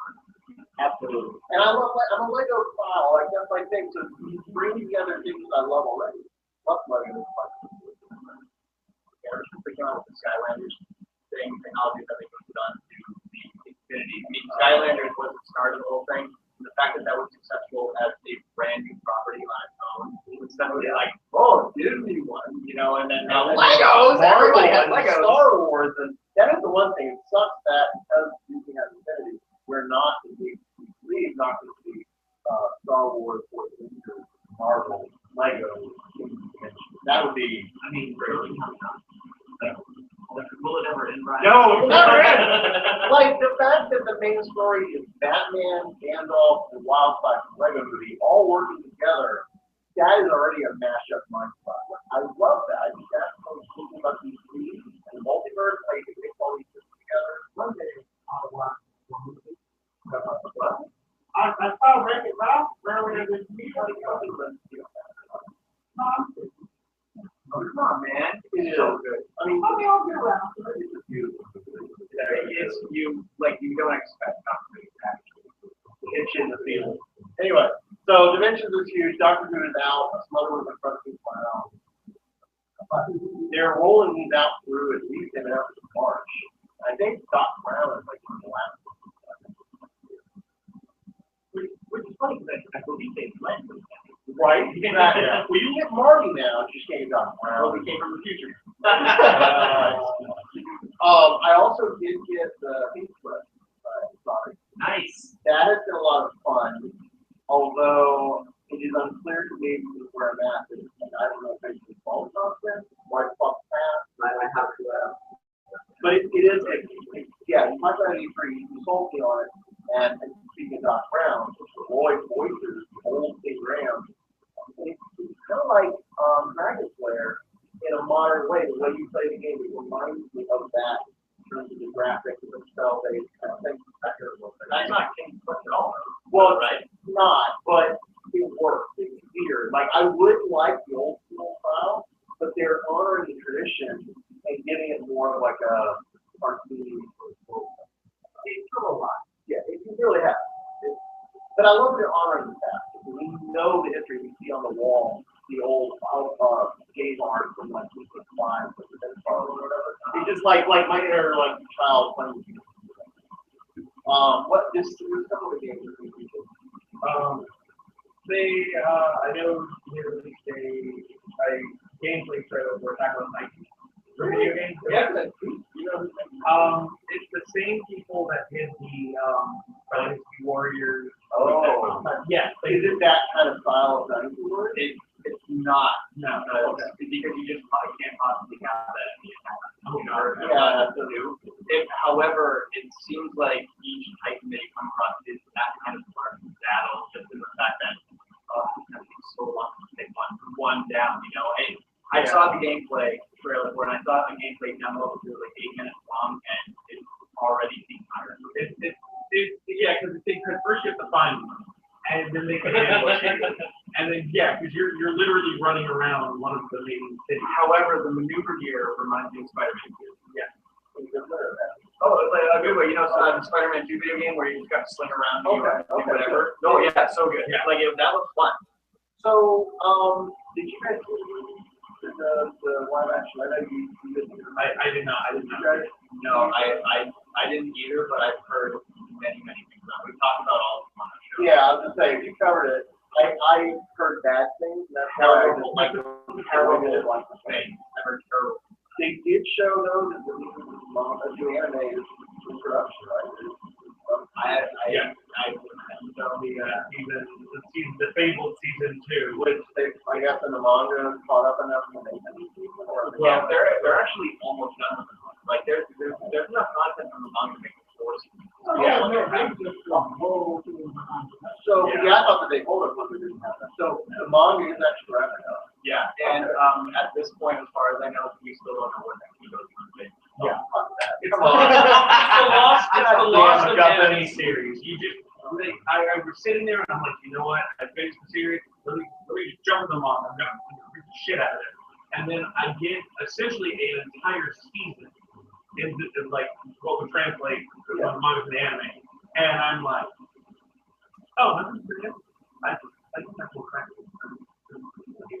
The lost model. Yeah. Mystery is what. Well, I'm excited to check out the game, but yeah, I heard it as well. It makes you wonder how will Attack on Titan be. Like it doesn't change. Sure. Final Fantasy.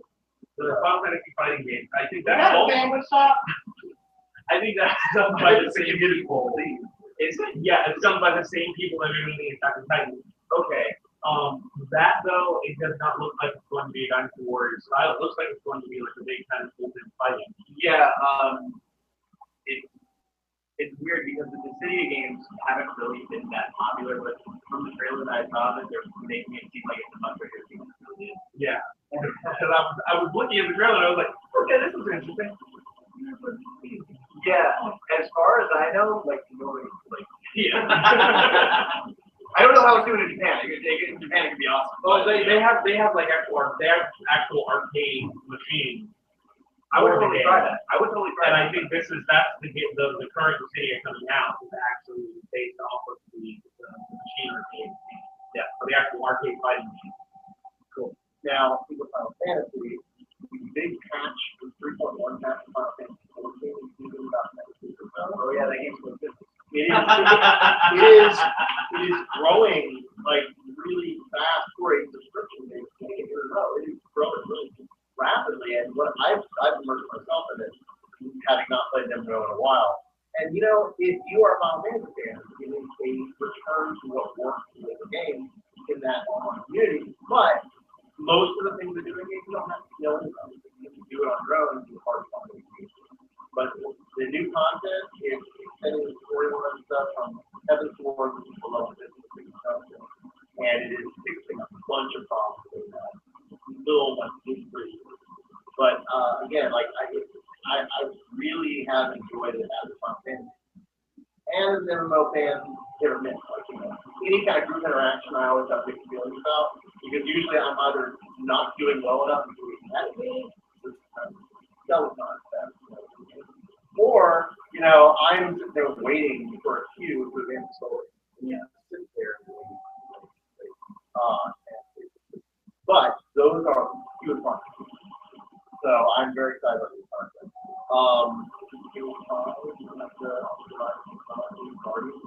Yeah. I've never been into a fan though. However, that's all I got. Who is he voicing? No, he's actually like playing himself. He's like one. Really? Yeah. Did you sure? No, I have not. So see, because I thought I may have had a mini script because Nathan Fillion also voices the character in Destiny. He's like a big character in Destiny. Yes. You know, every time someone mentions the game Destiny, I just think of RuPaul's Destiny is mine. You know, there's a whole song phrase in my head. Whoa. Thank you for that feedback. But yeah, Nathan Fillion, and now the guy from the FBI director from X-Files? No, not from X-Files. You got to, yeah. From X-Files. Oh, yeah, crazy guy. Yeah. Boromir, not Boromir. King. Denethor? Yeah, Denethor. Not King. I want to be a steward of Gondor. Make men city dance. Jared's leaving. Jared is demanding a thank you. So he did. That's 40. That's 40 thing we're talking about. Yeah. There's even a channel on Dirty Show now for that kind of fun. The Dirty Show Theater. Yeah, Dirty Show Theater. At DirtyShow.com. Yeah. All the great radio plays. I got it. Yeah. Look at anime has to do also coming out of special someday. And I'm going to talk about publicly, but it's on its way. Yeah, no, that's the first Well, you heard it here first. Well, anything that's happening, I won't say anymore. Yeah, no, We don't know the reason why we haven't said anything because we have absolutely no idea. That's kind of where we're at. But it's important. Yeah. You have a first episode. Content's recorded. No, it's going to be another special. Yeah, content's been recorded. Anybody, like, I don't know if there's anybody here listening to this show, your show, from our show. We don't know. Yeah, if anybody here, you have somebody that's going to be super exciting for everybody. See, Pat, even crazy people have their own dragons. Do they have a jazzy ping pong with we do? That's true. The Dragons in Spandex one is definitely my favorite of the two because, oh my God. I love both of them, Bethany. I do know, I love both of them, but I have a favorite. It's like my favorite is my dog. So, you know, I have. But our friend. That will be coming out. Definitely. Like you make sure one person was really going to hate the other sibling and probably put you in a home. Not a good one. Shade time. Shade time. Who is the right thing? It was put you on a plane, John, though. Oh, put you on a plane, John. I will put you on a plane. We were at a wedding last night. Now we think. Who is Sean? Just kidding. Thank you. I'm sorry, Sean. Just kidding. Doesn't hold it. All right. Let us finish up our crazy 100th anniversary with a little comment. When is Secret Wars? Sometime in December. Yeah. December. Episode 69. We know this. I know, jokes just keep going. I had a flash of pictures for some All right. Secret. Where are we at in this big epic Marvel event that is now suddenly not over even though it's supposed to be on? The live is coming on live. Yeah. Doom is losing his stronghold over the Battle World. And really, like, even though he took some liberties, when you say what's left of reality, you deserve to treat yourself. It's damn straight. That is true. I think Doom did a good job. He did. Yeah. He really Like, yeah, it was brutal at times. But, I mean, you have to... He may have taken his arch rival's wife and family into the Well, when you think about it, Doom was a better husband than Reed has ever been. Because, He was attentive. yeah, he was attentive. Yes, they both lied. But Reed has lied to Sue and his family and the meter maid and the IRS dozens and dozens of times. I mean, to be fair, and Doom kind of, you know, because she loves him. Like, every time she was chilling out with him, I'm like, hey, man. She's like a grace all over him. Like, That she's like beloved. And I'm like, What do you do when you're the royal divine consort? I don't know. I'm torn. I love Reed. I do love Reed. Now, the thing coming out of his imprisonment at the wall, fighting Galactus on one of the covers is pretty awesome. Yeah, you gotta know. Yeah. Big Marvel craziness. All the books, the tie-ins are sort of wrapping up, right? They're all They were delayed a lot because there was something we couldn't finish without ruining the end. Thor's is coming out. As we take this, Thor's will be out Wednesday.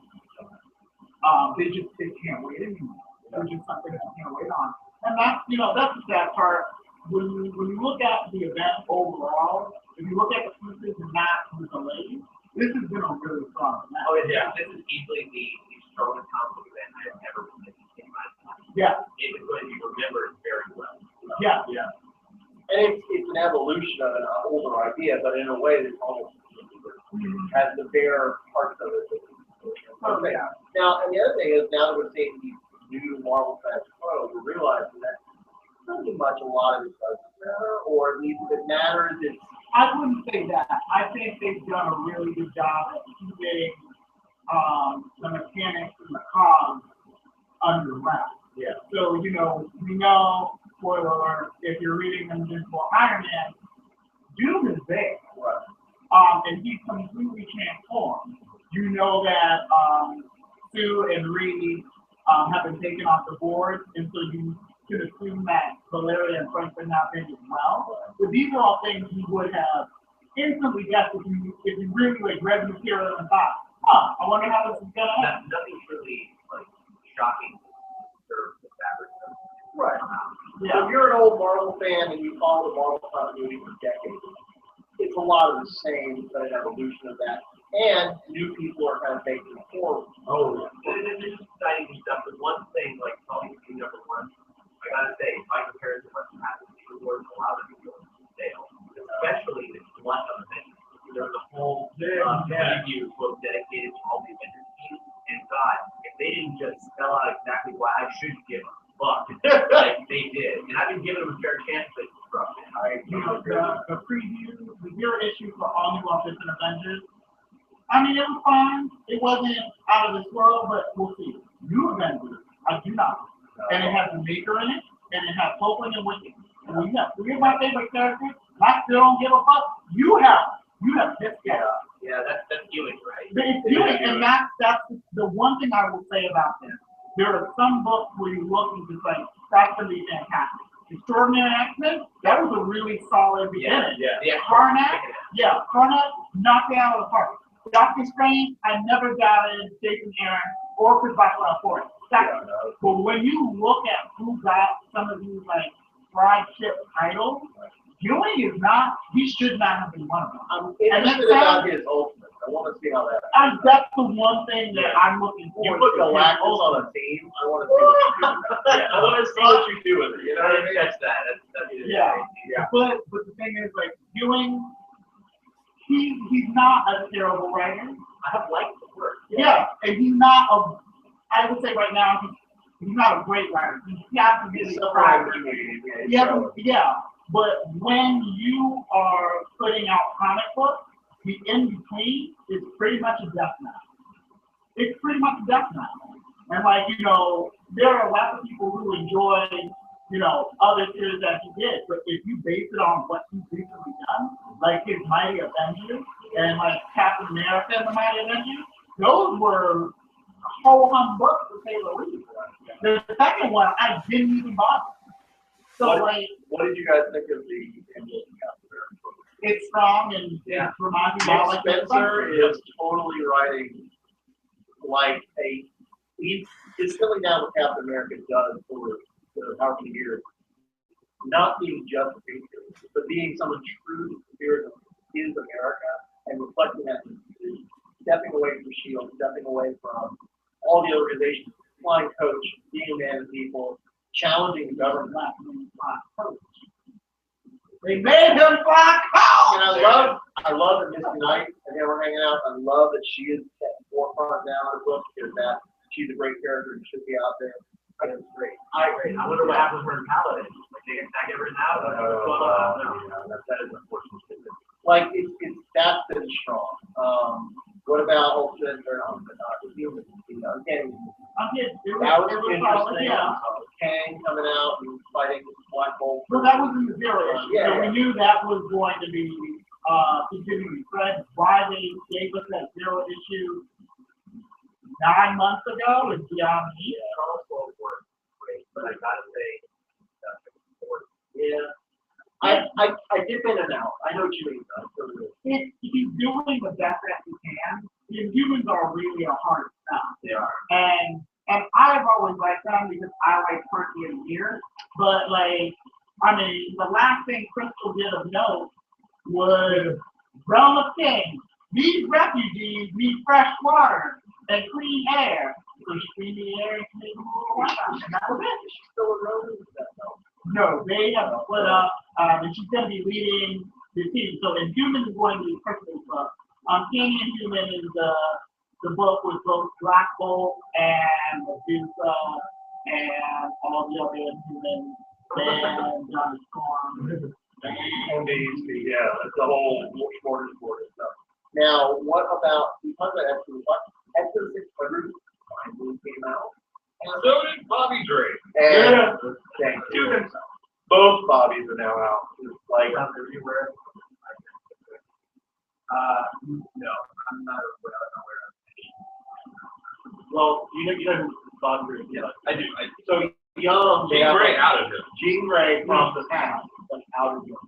Yeah, of course. I know the Jean Grey. I do remember. I know the Jean Grey's dead. Right. And then they, in the 600 issue, went to adult life and basically Bobby like, you know you're gay, right? Like, let's admit it. You think Angel's hot. I saw that. Yeah. He said, "Are you gay?" There was an iced tear. That just kind of disintegrated. And then they started talking about if Angel was hot. Which I love. That's really it. I love that though. This is This is the best part. He also turned to Jean Grey and yelled at her and said, "Nobody likes you, Jean Grey. This is why nobody likes This is why nobody likes you, Jean Grey." you go out with us. See, like, whatever. And then she said, "No, this is why everybody likes me." You know, and I can understand. I mean, it's fine. Like, Bobby's never really been one of my favorite characters. He's been sort of flavorless and didn't get him right. He can slow down momentum. But, and it was handled well. I don't know why, if we got Secret Wars 4 months ago, or 3 months ago, I don't know, why we had to wait so long for 600. Because 600 really didn't really anything. Yeah. Yeah. I know it was Beast leading it. Yeah. Leading to go to the Humans, which is like, I don't know. It didn't. They could have. I don't know. I heard there were production delays in 600 that by the time they pushed it out, it was just distracting from what was going on. So they said, you know what?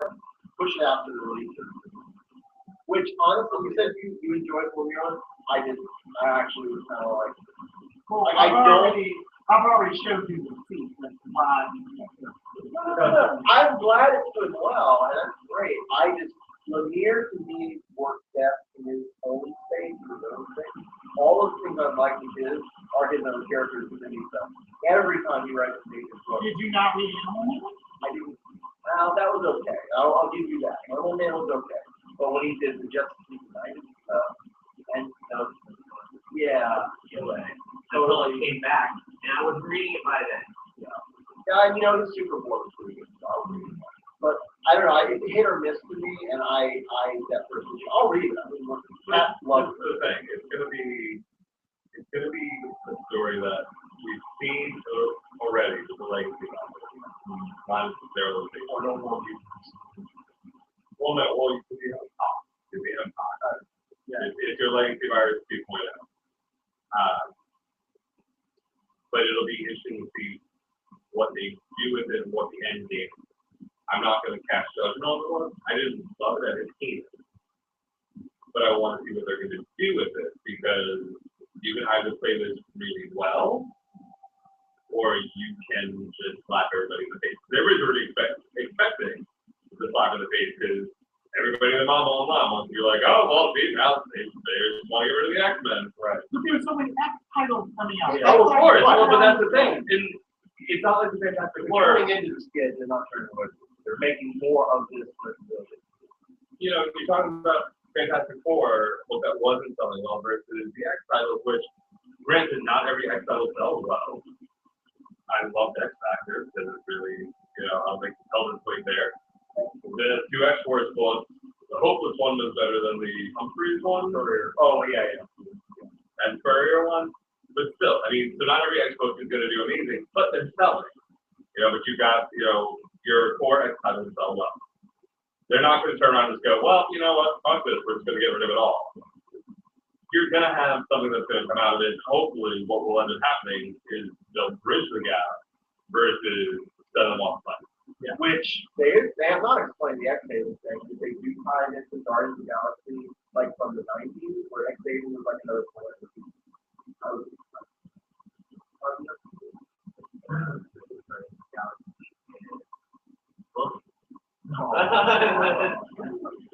It's every time he comes back, every time he rears his head, and oh god.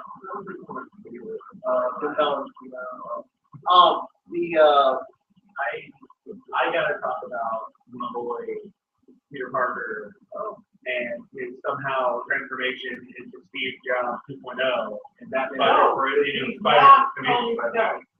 poor man. He is the poor man. In fact, real quick before you go into that, Joey goes to Steve. Wrote it with another question, and that's what I read into. So you can incorporate this into your Spider-Man talk. You want to know what everybody thinks of Spider-Man going international. So I think since you were to go with Spider-Man, this is the perfect time to go into it. So you can incorporate that into your Spider-Man. Did you read that and incorporate it? Yeah. Okay, that's what it feels like. It feels, from people told me that it feels like that incorporated. The thing with Peter Parker's like stuff. And it used to. And now for the first time we're actually getting Peter Parker with his shit together. But with that comes a whole different mess of problems. And great shit together comes great responsibility. So here's the thing, he now has the power and the means, and it looks like he actually took stuff from Superior, like he actually has body armor and a transformative uniform, and he's kind of figured out, like, you know, hey, this guy already knows who I am, why don't I get him be Spider-Man over here? Have they explained that in other, like, Ultra Spider-Man people? Like, I mean, what's the name 2099 we get? Isn't there somebody else now? He hired the Prowler. Yeah. He hired ex-villain the Prowler. Oh, yeah, he's purple and green suit. Okay. Yeah. So he's manufacturing technology for Shield now. He's got the newest cell phone frames, which is Webware. Yeah, it's like a wrist cell phone that does everything. Yeah, Webware. Yeah. Spider-Man is his company, spokesperson. Again, Batman Incorporated. Spokesperson is Harvey. Yeah, which is, you know, very, very much Iron Man. Which Iron Man is super popular among non-DC or non-comic readers. So yeah, leverage. So I really he's got like he's got a network, and just from what I've read so far, he's got a network with other Spider-Man. Miguel, like Kender, from the future, actually works under him in the R&D division. And if no one's reading Spider-Man 2099, that is one of the, like, the run just prior to being rebooted, for that article rebooted.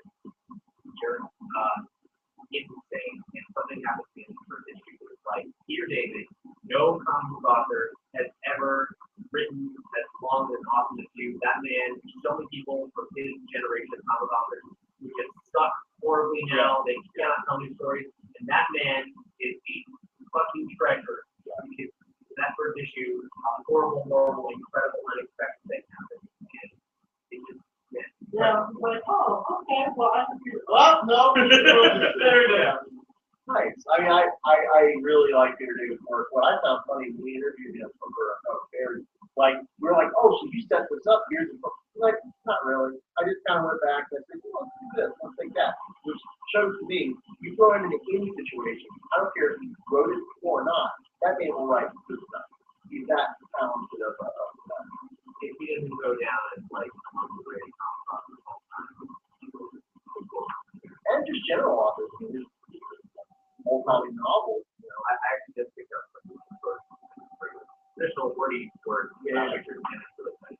That I read. I mean, he wrote the first Star Trek novel I ever wrote, which was fun. I think back to that.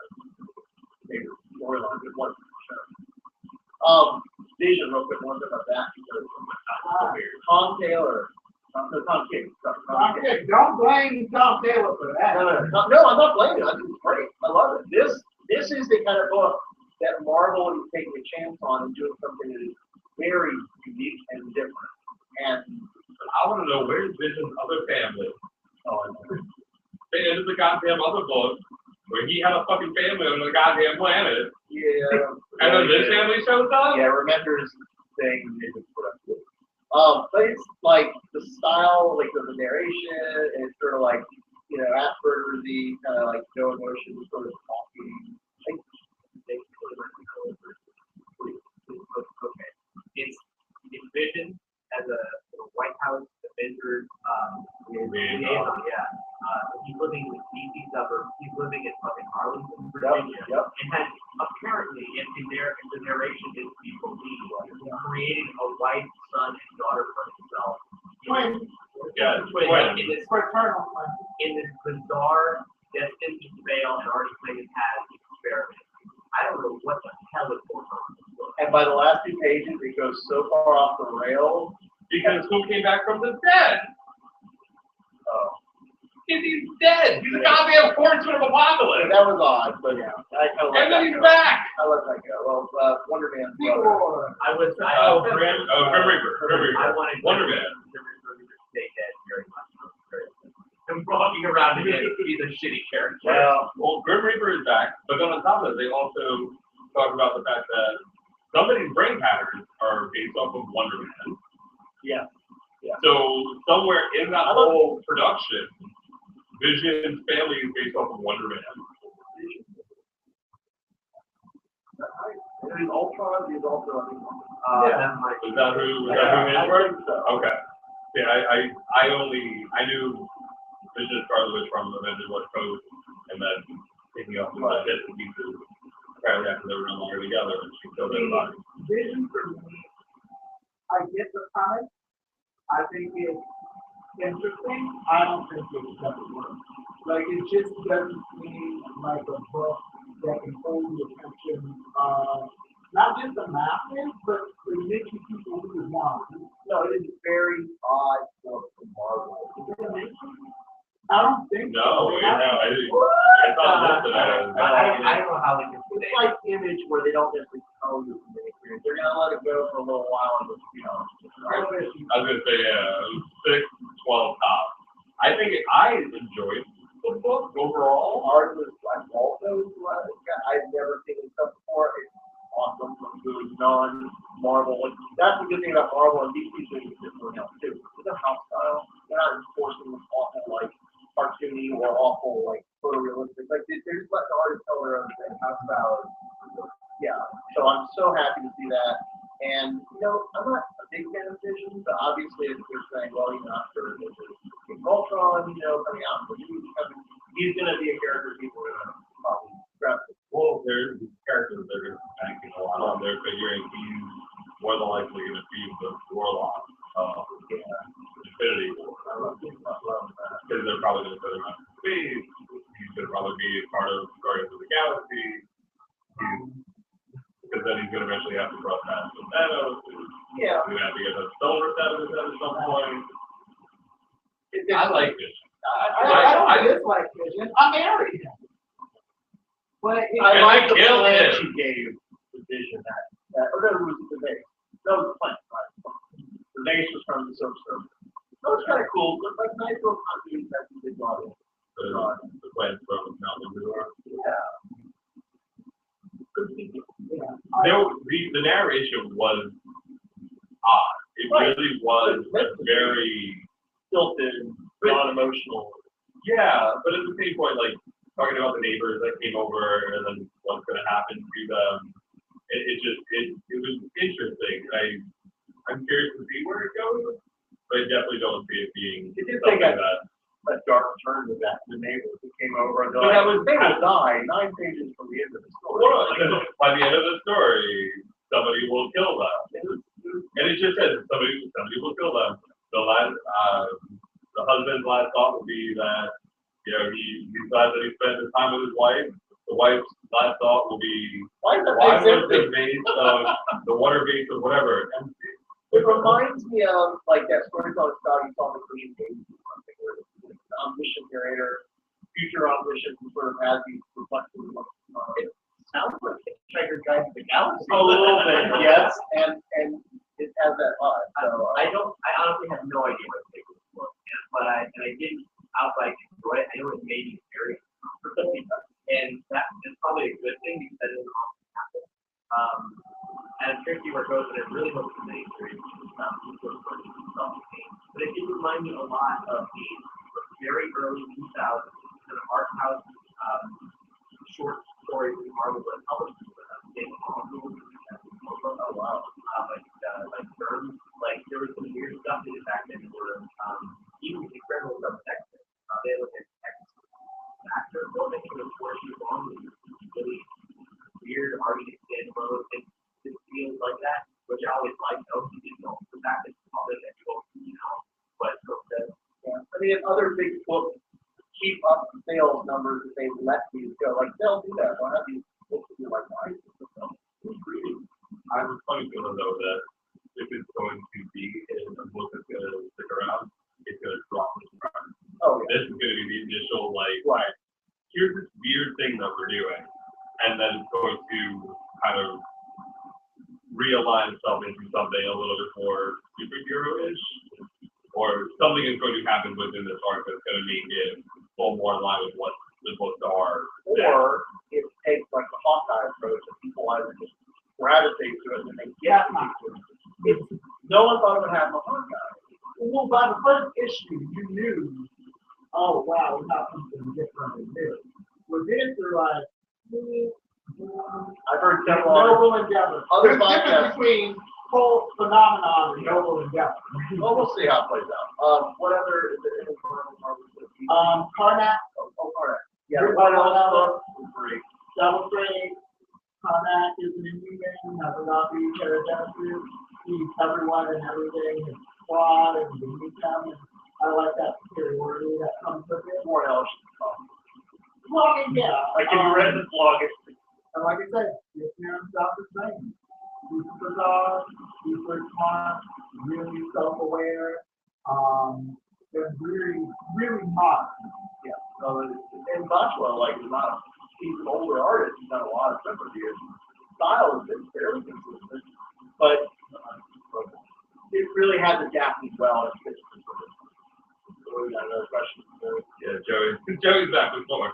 It's not a question he says in comments, just because we're talking about Marvel. He says oral unique started petitioning Shonda Rhimes. I'll write a Marvel one. Ah! Oh my God! And I would read this is my ticket out of this kid. DC real quick. I mean, I'm not going on, but I mean, the Batman. I like Batman a lot. Justice War.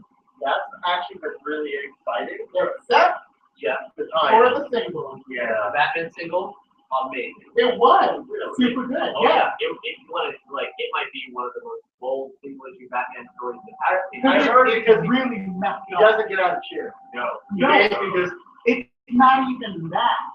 Like in the chair of fight, the chair is probably going to kill him. And it's not even that. That man sat in Metron's chair. He now knows all things, including the killer character. That's the plus. Yeah. And so, like, he knows who killed his parents. It's Joe Chill. He knows who the Joker is, and that's a shock. And I'm hoping that we get this, like, final definitive, like, who the Joker is. I can't start that word, but I think that means, like, Did they already try that with not really, no. That's like that is a little shrouded in history. Yeah. And this was like Batman actually goes before the end. Remember this Bruce Wayne Batman that he's like before the current day. This guy is going to lose all of that information. In fact, he has had information which was happening prior to his last. Yeah. But the thing is that everyone thinks that, you know, Batman will save the day. Batman's really altruistic. Batman is above reproach, and he is not. And he's different. And you finally get that idea. You know, when people say, you know, everyone thinks that Batman thinks so highly of his like rogues gallery. We think that he's better than him. He's actually no better than any of them. Yeah. That is what you get in that one shot. You get Batman just fucked up. And it was However, stay away. Stay far, far away. Superman And Flash. and Flash. Terrible. Really. I think I think the dark side more one shot. Flash is now the Black Racer. It's a cool idea. Yeah. Superman is sort of an odd, like, not an exact god. No. He's like the god of power. So He's sort of got a a lion. No, he got that with the black sun. Yeah, he looks like Mr. Negative Spider-Man. They murdered him, and now he's intended for personality. Oh boy. And it's not their death. What other one shots would do? Wonder Woman. Lex Luthor is getting one. Shazam is getting one.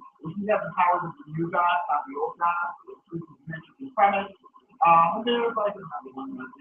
I really have enjoyed Darkseid more. I think it's a neat idea.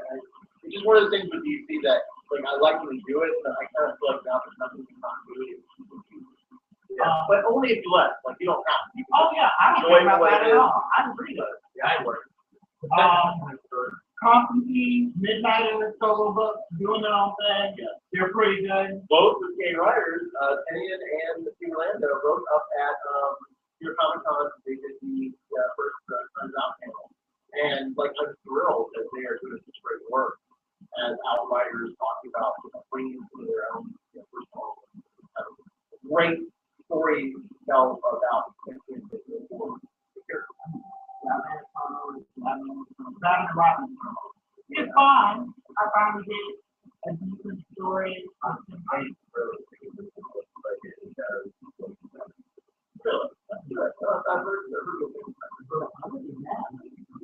Nothing really not quiet. As long as they keep this shit together and like, you know, back to I don't think they're I go through it. I don't know that. I've heard that. You know, Omega Man, I don't think he's gonna play well. He's one of the Yeah, that's good. Yeah, there have been some really interesting involvement in these things.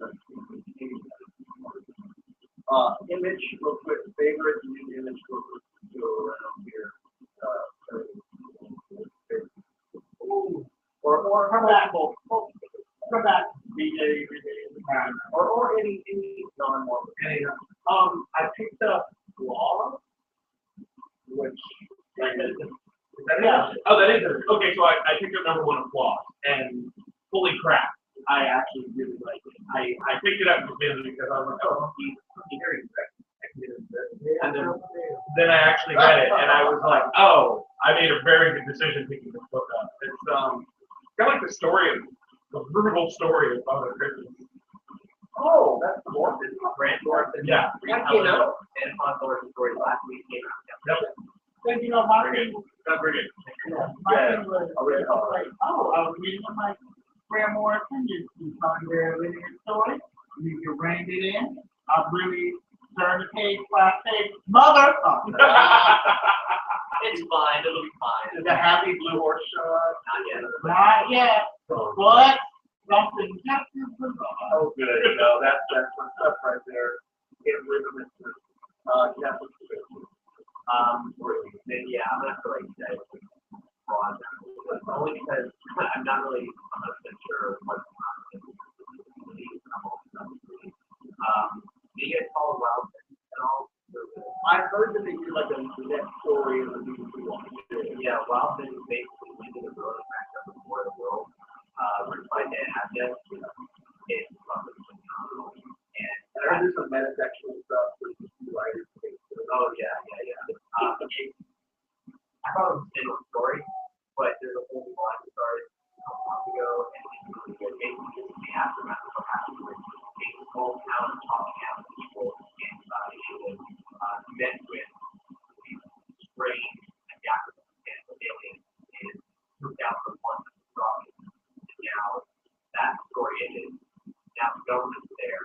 They dropped the planet and internment camp, not believing whether or not they could be aliens. And they've actually, as a last resort, because they're so desperate to figure this out, but it's a terrible job, brought in science fiction authors to help try to explain it.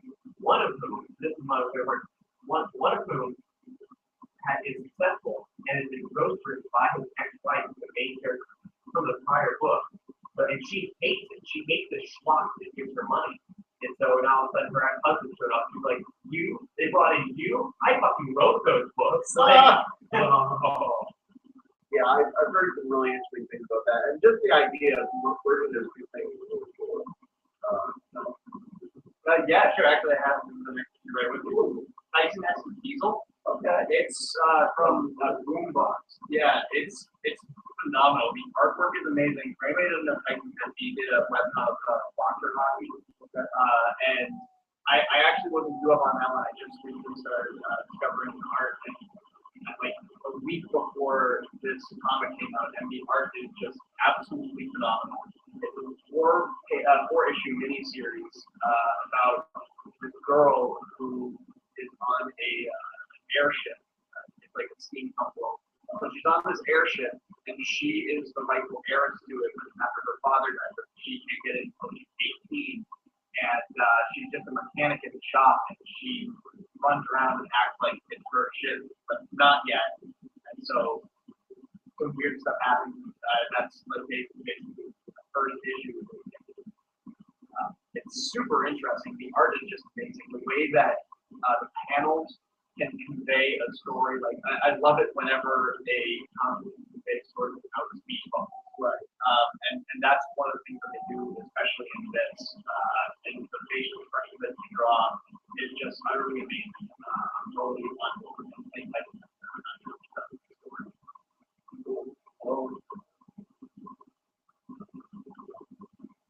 Oh yeah, definitely know those ones. Oh, okay. I haven't read these yet. Okay. I think I figured out my own. Honorable mention, I hate Fairy Red, or the variant. Yes. Fuck Fairy Red. Yes, I have the fuck trailer one. Hilarious about a little girl who wishes she was Fairy Red. She gets captive and doesn't get and while she aches every day in her mind, her body hasn't. And she's not completely homicide. Scotty Young is really giving us exactly what happens when you get things for something super adorable and people just convey as innocent when you have like a darker impact. Yep. Absolutely. Oh, really? I noticed that. I went to the store and I saw, I think it was issue 2 on the shelf. No, issue 1. I think I saw issue 1 like a week ago, and I was like, oh, hey, I pick that up. Nah. And then I went back and we published an interview for channel. There's a chance that she's actually diabetic. Oh no, we're kidding. We're gonna fail. It's dark and twisted and not perfect. But Paper Girl, super bizarre, don't know what the fuck is going on. Jack will show up, and I'm just, that's Brian K. Bonte, and it's Chris on art. And I was the artist. I was I have two inspired by Side Courier and like it is capturing that Nausicaa, Captain the Sky, Miyazaki vibe, and spoken artist. And the main character who's like the sort of law person, who's lesbian, and has like a relationship with these art as well. It's very like far future fantastic and crazy. Again, not the time. And that was my favorite too. Oh yeah. Yeah, no, it wasn't until Oh yeah. Well, yeah, it was, I guess, but I hadn't seen Spirited Away at that time. But I still think that I like Nausicaa the best. They're all good. I'm excited. Some of them are trying to adapt that. Which, if you read the manga, is so much more original.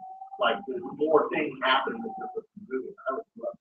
Which is actually interesting. It's going to be a weird tangent, but which is interesting because the only reason why the manga exists is because during the time of development, you had to have a manga adaptation before you could make a movie. It was always supposed to be just a movie. But during that time, you had to have manga in order to make a movie. Yep. Well, I mean, if you had a chance, you could still Mike didn't go out and read them.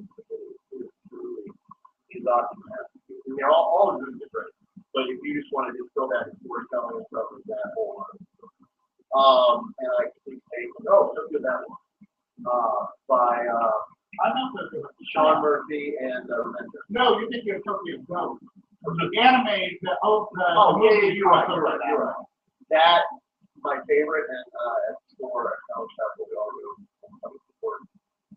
Charles talked about the visor, and all the things you see on the main character's visor, and it is a reflection of what he is to people. He was so like not here, he's 100 years from now or so. I'm sure it's not.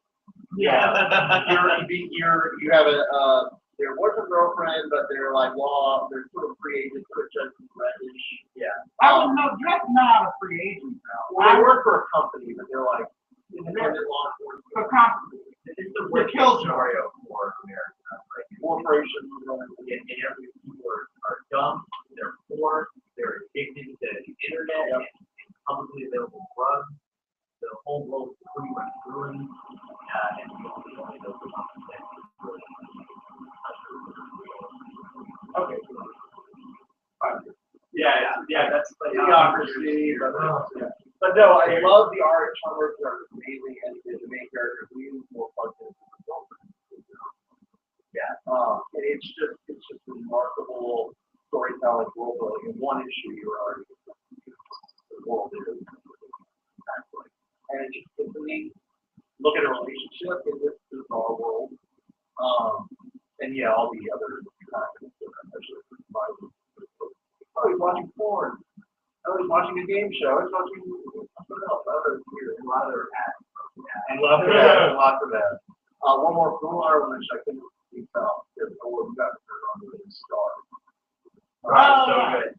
I'm 2 issues behind. Reality show, near future, 1% is like ruling everything, and the rest are like down. They're eating dog, whatever. But is this 1% thing to do apocalypse? Pretty much. Pretty much. It's the whole idea too, right? But the Anthony Bourdain, kinda, but another gay character dealing with his past with his daughter and trying to keep his show Star, in which he is competing in this awesome twist where you're like, you go to restaurants, you compare it to the restaurant, but then you have to fight your way into the restaurant in the kitchen to get control enough to then use it to make the food that's served. Like when they did that, and I remember the most recent issue was that was like the turning point. That hit me and was like, oh my god, this is such a great new take on it. Yeah, man, Star so good. We actually did a bit about it on the show that people were about. Okay. But I mean, I love it. We're there for a year, and I feel like it's the weird dynamic, and we like he's like Anthony who actually played David for a while comes back and shows him taken away from him, run by his rival, and that rival wants to get his hand. So he faces the worst challenges ever. Like finding a fresh fish pair in a world where that shit is so rare, the oceans have been so overfished that it doesn't exist. The only way to do it is like you practically kill somebody to get it. Fortunately, you've got the right connections, but That's Brian Wood, the writer. I don't remember the art off the top of my head, but the art is the only thing that I don't love is the art can be a really dark, and the way it's colored, it's a very unique world, and the storytelling is great, but sometimes the color is really bad. But if you're a fan of Christmas shows, this and the Anthony Bourdain show, book, sorry, which I mean, all this year. Yeah. Because he's doing press. Come out. Okay, he's doing a lot of press for it. Like, if you're a fan of Christmas shows and reality, these are great comics.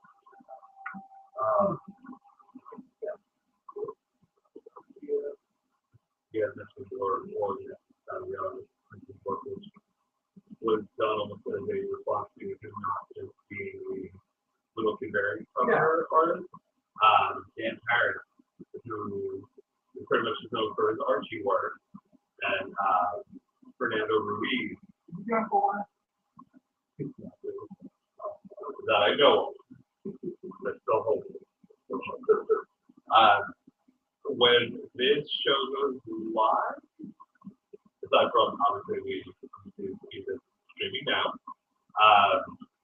they're going to be announcing a new ultra top secret option. So we're something under that is Archie. Yeah. So it'll be interesting. In issue 5 of Sabrina? No. Then I don't care. Different team. But that I figured since we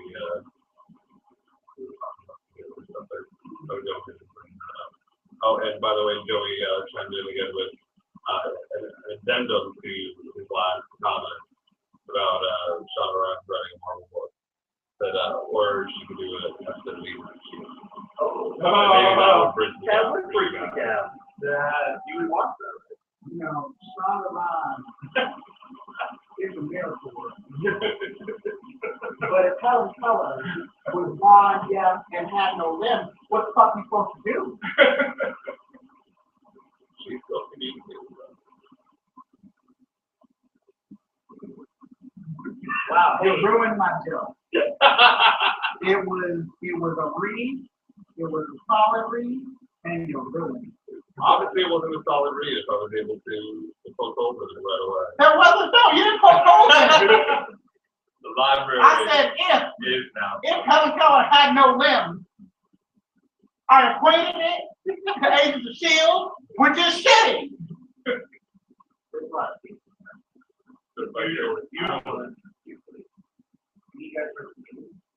No, I have not. No, and I'm Heroes. I actually thought I need to fix stuff because of what I heard. Has it gotten even more famous after? It's gotten way more violent. So, but like it's slowly, but that's where the plot is. The Humans in the alternate reality 1970s was highly populated by eight people who have as slavery. And but it's basically a return to America from Vietnam story. A guy who was in a biker gang comes back home from Vietnam, head full of demons, and then wars away from the streets when his brother gets taken down. And it was fine. But like, it's an incredible book. It's as far as like that kind of like gritty, pulpy, kind of 75. I haven't really seen a finder example of it. On top of that, it's got this weird monkey thing going on, and there's a lot of Monkey. well, yeah, monkey penis, but like monkey penis don't say human penis is just more compatible. More palatable to human psyche. So thank you guys for being here for our very special 100. Really, I didn't have a choice. I feel like we've come a long way, and especially from way back to that very first thing of first help each other out. Metaphorically. I mean, maybe Josh would get something. I don't know. The story's more. By whom? Oh, that was Justin. That was that. But no, I feel like we have made a milestone. Even though it took 4 years to do that. I'm really glad we're all part of it. I'm glad we're on the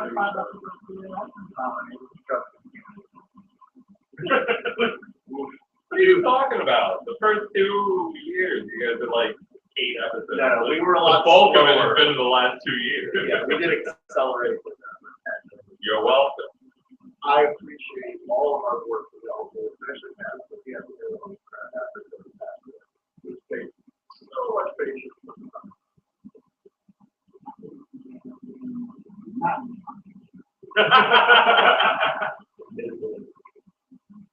But There's a video of it out there.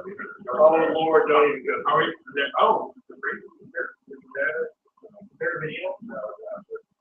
Because I have a bunch of over and down, I can't still anything. Come up with me. I'm not dating, so I have a lot of free time to feel around there. Flame On Show on Facebook, on our website, and Instagram, and Tumblr, and Flame On Podcast. We update all of them. Some more frequently than others. Much And I like BuzzFeed LGBT, so I'll just keep There you go. You guys remember, if you love this kind of content, the best thing on one, it's money, awesome, cool, on Patreon. But 2, reclaim on any show you like, share it, put it out there in the world, put it on Reddit, send it to NPR, doing thing now, we can put it in podcast. Oh, wait. So my dream of actually ditching everybody and making it on NPR and becoming the new host. You're going to be the new Diane Reed. Oh, There we go. You want to be the new one. I have to have a stroke. Well, there goes my chance of being on NPR. Remember to submit Flame On episode 100 to NPR. Hashtag twit. Hashtag Diane Reed. I need you to edit out everything horrible I've ever said about Diane Reed. There's a lot. Take that right. Hashtag was not funny. And we're going to be on Google's podcast thing here soon. Yes, all the Nurture Network content is submitted to Google's forthcoming podcast. But Stitcher, SoundCloud, iTunes, of course. How about this? Just go to flameonshow.com, scroll to the bottom. Every link you could possibly need, including the Dirty Show website and the Patreon. But share. There. Because seriously, word of mouth does a lot more than just. I know we have at least one down. I would love to have like a map in Canada. I know we listen to you on like a flight overseas from our former we've had definitely some great support for English and Canadian brothers out there. So please let us know. I love hearing from people. We love Facebook feedback, reviews, and we're so happy to have part of the show. We have the Patreon content as well. We have Club Oral. I will keep looking at. We have the whole story of Club Oral as a sound only for this.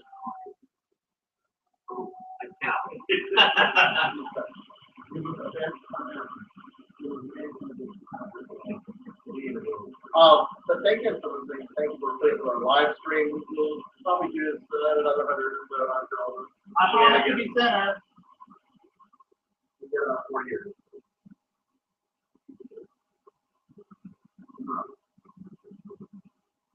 No, I've Came for me. You see how he came for me?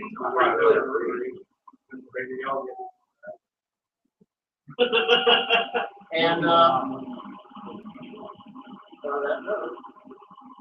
Why are you looking at me? I'm not doing it. Bye, Mom.